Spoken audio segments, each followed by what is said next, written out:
Kannur vision നേർരേഖയിലേക്ക് പ്രിയ പ്രേക്ഷകർക്ക് സ്നേഹപൂർവ്വം സ്വാഗതം. നേർരേഖ എപ്പിസോഡ് ചർച്ച ചെയ്യുന്നത് മഴക്കാല ടൂറിസമാണ്. മഴ എന്ന് പറഞ്ഞാൽ നമുക്ക് ഒരു എന്താ പറയേണ്ടത്, നൊസ്റ്റാൾജിയാണ്. ഭയങ്കര ഒരു രസമുള്ള അനുഭവമാണ് മഴക്കാലം എന്ന് പറയുന്നത്. മറ്റ് പല സംസ്ഥാനക്കാരും അല്ലെങ്കിൽ മറ്റ് പല സ്ഥലത്തും മഴക്കായി ആളുകൾ വേഴാമ്പലിനെ പോലെ കാത്തിരിക്കുമ്പോൾ നമുക്ക് മഴ സുലഭമാണ്. ഇടയ്ക്ക് നമ്മളെ വലിയ ആഹ്ലാദത്തിൻ്റെ കൊടുമുടിയിൽ മഴ എത്തിക്കും, ഇടയ്ക്കത് ദുരന്തങ്ങളിലേക്ക് നമ്മളെ വലിച്ചിഴയ്ക്കും. ഉരുൾപൊട്ടലായും മലവെള്ളപ്പാച്ചിലൊക്കെ ആയിട്ട് നമുക്ക് ദുരന്തങ്ങൾ സമ്മാനിക്കാറുണ്ട്. പക്ഷേ മഴ അത് അനുഭവിക്കേണ്ട ഒന്ന് തന്നെയാണ്. ആ മഴക്കാലം എങ്ങനെയാണ് മലയാളികൾ കൊണ്ടാടുന്നത്? ഈ മഴ ആസ്വദിക്കാൻ പുറത്തു നിന്ന് ആളുകൾ ഇങ്ങോട്ട് എത്തുന്നുണ്ടോ? മഴക്കാലത്ത് എങ്ങനെ ടൂറിസം മുന്നോട്ട് പോകുന്നു? നമ്മൾ ഈ ടൂറിസം എന്ന് പറയുക, വിനോദസഞ്ചാരം എന്ന് പറഞ്ഞാൽ മഴക്കാലത്ത് എല്ലാവരും വീട്ടിലിരിക്കുക, ആരും പുറത്തിറങ്ങരുത്, അപകടം എന്നൊക്കെ ചിന്തിക്കുന്നൊരു കാലം മാറിയിരിക്കുന്നു. വലിയ മുന്നേറ്റങ്ങൾ മഴക്കാല ടൂറിസവുമായി ബന്ധപ്പെട്ട് നടക്കുന്നുണ്ട്. എന്തൊക്കെയാണ് ഈ മഴക്കാലത്തെ വിനോദസഞ്ചാര ഉപാധികൾ? എങ്ങനെ മഴക്കാലം ഏറ്റവും നന്നായിട്ട്, ഇത്രയേറെ അനുഗ്രഹിക്കപ്പെട്ട ഒരു സംവിധാനം വേറെ ഇല്ല മലയാളികൾക്ക് കിട്ടുന്നത്. ചിറാപ്പുഞ്ചിയൊക്കെ നമ്മൾ പണ്ട് പറയും എപ്പോഴും മഴ പെയ്യുന്ന നാട് എന്ന്. പക്ഷേ മലയാളികൾക്ക് ഇന്ന് കിട്ടുന്ന അത്രയും മഴ വേറെ എവിടെയും കിട്ടുന്നുണ്ടോ എന്ന് ചോദിച്ചു കഴിഞ്ഞാൽ ചിലപ്പോൾ ഇല്ല എന്ന് പറയേണ്ടി വരും. അത്രയേറെ അനുഗ്രഹിക്കപ്പെട്ട ഈ മഴക്കാലം നമ്മൾ എങ്ങനെ കൊണ്ടാടുന്നു, അല്ലെങ്കിൽ എങ്ങനെ കൊണ്ടു നടക്കുന്നു? ഈ മഴക്കാലത്തിൻ്റെ ടൂറിസ സാധ്യതകൾ എന്തൊക്കെയാണ്? എന്തൊക്കെ ടൂറിസം രംഗത്ത് എന്തെല്ലാം മഴക്കാലവുമായി ബന്ധപ്പെട്ട് നടപ്പിലാക്കുന്നുണ്ട്? ആ വഴികളിലൂടെ നമുക്കൊന്ന് സഞ്ചരിക്കാം. വ്യത്യസ്ത മേഖലകളിൽ നിന്നുള്ള 3 പേരാണ് ഈ ചർച്ചയിൽ പങ്കെടുക്കാൻ എത്തിയിട്ടുള്ളത്. നമുക്കറിയാം K S R T C നമ്മളൊരു ഗതാഗത സംവിധാനം എന്നതിനുപരി അതിനപ്പുറത്തേക്ക് ഇന്ന് KSRTC മാറിക്കഴിഞ്ഞു. അവർ ടൂറിസം രംഗത്തേക്ക് ഇറങ്ങി. നാടിൻ്റെ നാനാഭാഗത്തേക്കും ഇന്ന് വിനോദസഞ്ചാരികളുമായി പോകുന്ന KSRTCയുടെ വാഹനങ്ങൾ നമുക്ക് കാണാം. ഇതിൻ്റെ കണ്ണൂർ ജില്ലയിൽ അതിൻ്റെ ബജറ്റ് ടൂറിസത്തിൻ്റെ കോർഡിനേറ്ററായ ശ്രീ തൻസീർ KR നമ്മോടൊപ്പം ചേരുന്നുണ്ട്. അതുപോലെ തന്നെ ഡോക്ടർ ചാൾസ് ഏഴിമല, അദ്ദേഹം നല്ലൊരു നീന്തൽ പരിശീലകനാണ്, അതുപോലെ നീന്തൽ താരവുമാണ്. ഈ രണ്ടിലും റെക്കോർഡുകളാണ്. അദ്ദേഹം നമ്മോടൊപ്പം ചേരുന്നുണ്ട്. അതുപോലെ ഷൈൽ മുണ്ടക്കൽ, അദ്ദേഹം ജോയിൻറ്റ് സെക്രട്ടറിയാണ് നോംട്ട, ടൂറിസം രംഗത്തുള്ള വളരെ സജീവമായൊരു സംഘടനയാണ്. ഈ 3 പേരിൽ നിന്ന് മഴക്കാല ടൂറിസത്തിൻ്റെ ഇന്ന്, ഇന്നലെ, നാളെ എന്താണെന്ന് നമുക്കതറിയാം. നിങ്ങൾ 3 പേർക്കും നേർരേഖയിലേക്ക് സ്വാഗതം. അപ്പം പ്രേക്ഷകരെയും ഞങ്ങൾ ഹൃദയപൂർവ്വം സ്വാഗതം ചെയ്യുകയാണ്. നമുക്ക് നോംട്ടയിൽ നിന്ന് തുടങ്ങാം. അതാണല്ലോ കാര്യമായൊരു സംഘടന. ശൈല, ഈ മഴക്കാല ടൂറിസം എന്താണ് ശരിക്കും? നിങ്ങളുടെ ഒരു കോൺസെപ്റ്റ് എന്താണ് കാര്യത്തിൽ? മഴക്കാല ടൂറിസം നമ്മുടെ നോർത്ത് മലബാറിനെ സംബന്ധിച്ചിടത്തോളം ശരിക്കും പെട്ടെന്ന് പറയുക ആയുർവേദം, പ്രകൃതി ചികിത്സ, റിവർ റാഫ്റ്റിംഗ് തുടങ്ങിയ, അതായത് റിലാക്സ് ചെയ്തുകൊണ്ട് ശരീരത്തിന് ഉത്തേജനം നൽകുന്ന പരിപാടി ടൂറിസത്തിലേക്ക് രണ്ടും കൂടി ക്ലബ് ചെയ്തിട്ടുണ്ട്. നമുക്ക് റിലാക്സേഷൻ വേണം, സെയിം ടൈം നമ്മുടെ ശരീരത്തിന് റിലാക്സ് കിട്ടുന്ന ട്രീറ്റ്മെൻറ്റുകൾ. അതിപ്പോൾ ഏറ്റവും കൂടുതൽ കർക്കിടക ചികിത്സയും കർക്കിടക കഞ്ഞി, ആയുർവേദ ചികിത്സകൾ. ആയുർവേദം ഇപ്പം നമുക്ക് ഒരുപാട് മഴക്കാലം വന്നാൽ പൊതുവെ മലയാളികളുടെ മനസ്സിൽ തടകല്, തിരുമല്, അത് റെഡി. അതിനപ്പുറത്തേക്ക് നിങ്ങൾ ഈ നോംട്ടയുടെ ഫുൾ ഫോം എന്താണ്? North Malabar tourism organisation. ഈ നോംട്ടയുടെ കാഴ്ചപ്പാട് മഴക്കാല ടൂറിസത്തെ കുറിച്ച് നിങ്ങളുടെ സംഘടന, എത്ര മെമ്പേഴ്സ് നിങ്ങളുടെ സംഘടനയിൽ? നമ്മളേതാണ്ട് നമ്മുടെ മെമ്പേഴ്സ് 48 മുകളിലുണ്ട്. നമ്മളുടെ നോർത്ത് മലബാർ ടൂറിസം ഓർഗനൈസേഷൻ 2 വട്ടം നോർത്ത് മലബാർ ചേംബർ ഓഫ് കൊമേഴ്സിന്റെ കീഴിലാണ് ഈ സംഘടന വരുന്നത്. നോർത്ത് മലബാർ ടൂറിസം ഓർഗനൈസേഷൻ ചേംബറിന്റെ പ്ലാറ്റ്ഫോമിലുള്ള ഇവിടുത്തെ സ്റ്റേക്ക് ഹോൾഡേഴ്സ്. ഏതൊക്കെ പ്രദേശത്തുള്ള ആളുകളാണ് അതിനകത്തുള്ളത്? കണ്ണൂർ, കാസർഗോഡ് ജില്ലയിലുള്ളവരാണ് കൂടുതൽ. കണ്ണൂർ, കാസർഗോഡ് ജില്ലയിൽ നിങ്ങളുടെ സംഘടനയുടെ ഒരു കാഴ്ചപ്പാട്, മഴക്കാല ടൂറിസത്തെ കുറിച്ചുള്ള കാഴ്ചപ്പാട് എന്താണ്? മഴക്കാല ടൂറിസത്തിൽ ഇപ്പം നമുക്ക് പ്രതിസന്ധികളുണ്ട്. ഇപ്പം ഹൗസ് ബോട്ടുകൾ ഓടാൻ ചില സമയത്ത് പറ്റാറില്ല. പക്ഷേ കൂടുതൽ ഹോം സ്റ്റേകളും റിസോർട്ടുകളും ആയുർവേദ ട്രീറ്റ്മെൻറ്റിന് വരുന്ന പാക്കേജുകളാണ് കൂടുതലായിട്ട് ഓടുന്നത്. പിന്നെ നമ്മുടെ 1 ഡേ ടൂർ, ഇപ്പം ഏഴരക്കുണ്ട് വാട്ടർഫാൾ, കണ്ണൂരിലെ ഒരു ഫേമസ് ആയ ഒരു ഡെസ്റ്റിനേഷനാണ് ഏഴരക്കുണ്ട് വാട്ടർഫാൾ. ആ വെള്ളച്ചാട്ടം കാണാൻ ഒരുപാട് പേര് പോകുന്നുണ്ട് 1 ഡേ ട്രിപ്പായിട്ട്. പ്രത്യേകിച്ച് KSRTCയുടെ ട്രിപ്പിലുണ്ട്, അല്ലാതെ ഇൻഡിവിജ്വലായിട്ട് ഒരുപാട് പേര് പോകുന്നുണ്ട്. പിന്നെ ഒരു ടെമ്പിൾ സർക്യൂട്ട്, 4 അമ്പല യാത്രകൾ സംഘടിപ്പിക്കുന്നുണ്ട്. അതൊരു ഹെറിറ്റേജ് സർക്യൂട്ടാണ്, ടെമ്പിൾ സർക്യൂട്ട്. നമ്മുടെ അതിനെക്കുറിച്ച് കൂടുതൽ ബജറ്റ് ടൂറിസം ചെയ്യുന്ന അവർ പറയും ചെയ്യുന്നത്. പിന്നെ നമുക്കുള്ളത് ചെറുപുഴയിൽ റിവർ റാഫ്റ്റിംഗ്. എല്ലാ വർഷവും ഇപ്രാവശ്യം പല സ്റ്റേറ്റിൽ നിന്നും ആളവിടെ വന്നു. എന്താണ് അവരുടെ പരിപാടി? അത് എന്താ പറയുക, നമ്മൾ നോർത്തിൽ മാത്രം കാണുന്ന ഒരു സംഭവമാണ്. ഈ പുഴയിൽ കൂടി കയാക്കിങ്ങിന്റെ വേറൊരു അഡ്വഞ്ചർ പതിപ്പാണ്. കയാക്കിംഗ് എന്ന് പറയുന്നത് നമ്മൾ ശാന്തമായി ചെയ്യുന്നൊരു സംഭവമാണ്. ഓളമില്ലാത്ത കായൽ ചെയ്യുന്നതാണ് കയാക്കിംഗ്. പക്ഷെ റിവർ റാഫ്റ്റിംഗ് ഇത്രയും കൂടി അഡ്വഞ്ചർ ആക്ടിവിറ്റിയാണ്, അപകടം പിടിച്ചതാണ്. അതിന് ട്രെയിനിങ് വേണം. അത് ഇളകി മറിഞ്ഞ് ഈ കല്ലിൻ്റെ കൂട്ടങ്ങളുടെ ഇടയിലൂടെ മാനേജ് ചെയ്ത് പോകുന്ന സംഭവമാണ്. അത് ഇപ്രാവശ്യം ചെറുപുഴയിൽ ഒരുപാട് ബുക്കിംഗ് ഉണ്ടായിരുന്നു. നമ്മൾ തിരുവനന്തപുരത്ത് തന്നെ ഒരു ഗ്രൂപ്പ് വന്നിരുന്നു, പാലക്കാട് നിന്നൊരു ഗ്രൂപ്പ് ഉണ്ടായിരുന്നു. അത് നല്ല രീതിയിൽ ഈ മഴക്കാലത്ത് പ്രൊമോഷൻ നടക്കുന്ന ഒന്നാണ്. ഏറ്റവും നന്നായിട്ട് നടക്കുന്നത് ചെറുപുഴയിലെ റിവർ റാഫ്റ്റിംഗ്. പിന്നെ നമ്മളിപ്പം നല്ലൊരു ഡെസ്റ്റിനേഷൻ, ഇപ്പം കണ്ണൂരിൻ്റെ കുട്ടനാട് എന്ന് പറയാൻ പറ്റുന്ന ഒരു ഡെസ്റ്റിനേഷനാണ് മംഗലശ്ശേരി. മംഗലശ്ശേരി കുപ്പംപുഴയുടെ തീരത്ത് കിടക്കുന്ന നല്ലൊരു ഒരു കുട്ടനാടിനെ അനുസ്മരിപ്പിക്കുന്ന അതിലും ബെറ്റർ ആയിട്ടുള്ളൊരു ഗ്രാമമാണ്. ഒരു സൈഡിൽ പുഴയും ഒരുപാട് കൈവഴികളും, പിന്നെ ഒരു സൈഡിൽ അവിടെ പാടവും. അപ്പോൾ അവിടുത്തെ ഒരു വൈബ് ഭയങ്കരമാണ്. അവിടെ ഒരു വലിയ കുളം പണിതിട്ടുണ്ട്. അവിടെ ഒരുപാട് പേര് അത് തളിപ്പറമ്പ്, നമ്മൾ കുപ്പത്ത് നിന്നും കുപ്പം പാലം കയറുന്നതിന് മുമ്പ് ലെഫ്റ്റ് എടുത്തു കഴിഞ്ഞാൽ മംഗലശ്ശേരി വഴി പട്ടുവത്തേക്ക് പോകുന്ന വഴിക്കാണ് കുപ്പം പുഴയുടെ തീരത്തുള്ള ഒരു ഗ്രാമമാണ്. ഞാൻ കണ്ടതിലെ ഏറ്റവും നല്ല വെർജിൻ ആയിട്ടുള്ള ഒരു ഗ്രാമം. കണ്ണൂരിന്റെ കുട്ടനാട് എന്ന് തന്നെ അതിനെ വിശേഷിപ്പിക്കാം. അത്ര ഭംഗിയുള്ള നീന്തൽ പരിശീലകൻ, അതുപോലെ നീന്തൽ താരം, ഒത്തിരി റെക്കോർഡുകളുള്ള ഒരാളാണ്. നമ്മൾ എങ്ങനെയാണ് ഈ മഴക്കാലം ആസ്വദിക്കുന്നത്? ജനങ്ങളുടെ ഒരു മനോനില എങ്ങനെയാണ്? താങ്കൾ എങ്ങനെ അനുഭവത്തിലൂടെ താങ്കൾക്ക് പറയുന്നത്? എനിക്ക് തോന്നുന്നത് വളരെ പ്രധാനപ്പെട്ട ഒരു വേണ്ട ജനങ്ങളുടെ മനോനില എന്ന് പറഞ്ഞിടത്ത് തന്നെ തുടങ്ങുന്നതായിരിക്കും നല്ലത്. കാരണം വേനലവധി കഴിഞ്ഞ് മാർച്ച് ഏപ്രിൽ കഴിയുന്നതോടുകൂടി നമ്മുടെ ഒരു മെന്റൽ ബ്ലോക്ക് പോലെയാണ്. അതോടുകൂടി ടൂറിസം എല്ലാം പൂട്ടിക്കെട്ടി അടച്ചു.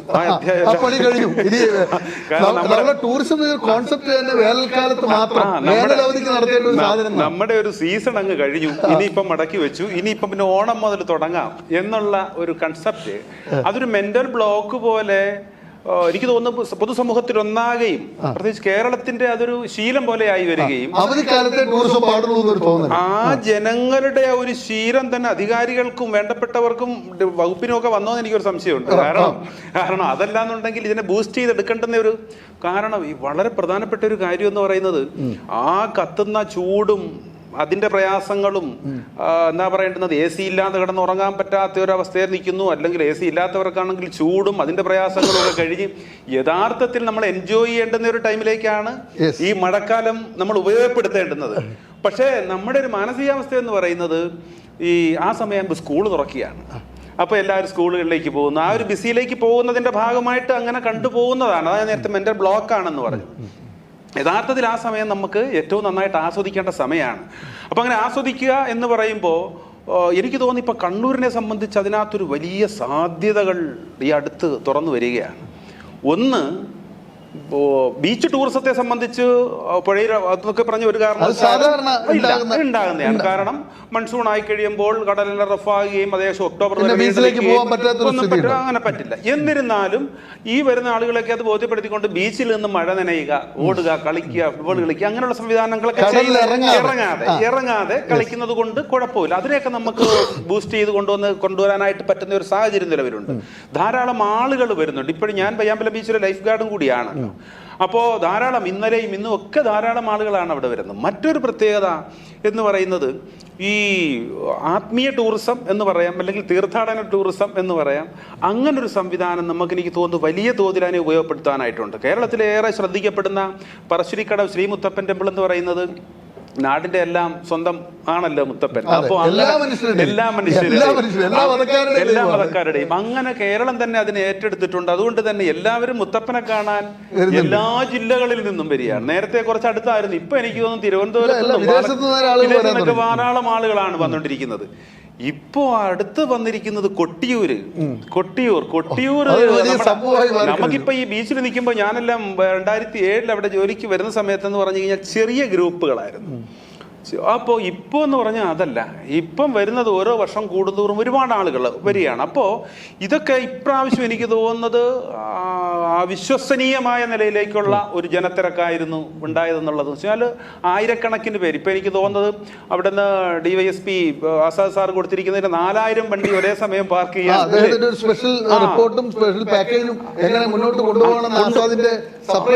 അങ്ങനെ തന്നെ കൊടുത്തിരിക്കുന്നു. 4000 വണ്ടി ഒരേ സമയം പാർക്ക് ചെയ്യാനായിട്ട് വേണമെന്ന് പറയുമ്പോൾ നമുക്ക് ഊഹിക്കാമല്ലോ അവിടെ വരുന്ന തിരക്ക്. പക്ഷേ നമുക്ക് മാർക്കറ്റ് ചെയ്യാൻ കിട്ടുന്ന ഒരു അവസരമാണിത്. നമ്മുടെ മാർക്കറ്റ് ഈ മൺസൂൺ ടൂറിസത്തെ മാർക്കറ്റ് ചെയ്യുന്ന സംവിധാനങ്ങളൊന്നും എനിക്ക് തോന്നുന്നില്ല. അത് ചെയ്യേണ്ടതുണ്ട്. നമുക്ക് പരിഹാരത്തിലേക്ക് പോകുമ്പോൾ പറയാവുന്നതാണിത്. ഇപ്പം അതിൻ്റെ ഒരു സാധ്യതയെ സംബന്ധിച്ച് പറയുമ്പോൾ ഇങ്ങനെ വരുന്ന ആളുകളെന്ന് പറയുന്നത് ഈ സന്ദർശകർ ആത്മീയ ടൂറിസം ആത്മീയതയുടെ ഭാഗമായിട്ടാകാം, അല്ലെങ്കിൽ തീർത്ഥാടനത്തിന്റെ ഏത് വിധത്തിൽ വന്നാലും ഈ വരുന്ന ആളുകളെയൊക്കെ നമുക്ക് ഉപയോഗപ്പെടുത്താനായിട്ട് പറ്റണം. ഉപയോഗപ്പെടുത്തുക എന്ന് പറഞ്ഞു കഴിഞ്ഞാൽ ഇവിടെ വന്നു കഴിഞ്ഞാൽ അവർക്ക് കൊട്ടിയൂർ പോകുന്നു, പറശ്ശിനിക്കടവ് പോകുന്നു, മാടായി പോകുന്നു, തളിപ്പറമ്പിൽ പോകുന്നു. ഇതിന് പുറമെ കുറച്ച് എന്തായാലും ഇപ്പൊ തിരുവനന്തപുരം ഉൾപ്പെടെയുള്ള ആളുകൾ വരുന്നു. കർണാടകത്തിൽ നിന്നൊക്കെ എനിക്ക് തോന്നുന്നു ഒരുപടി ആളുകളാണ്.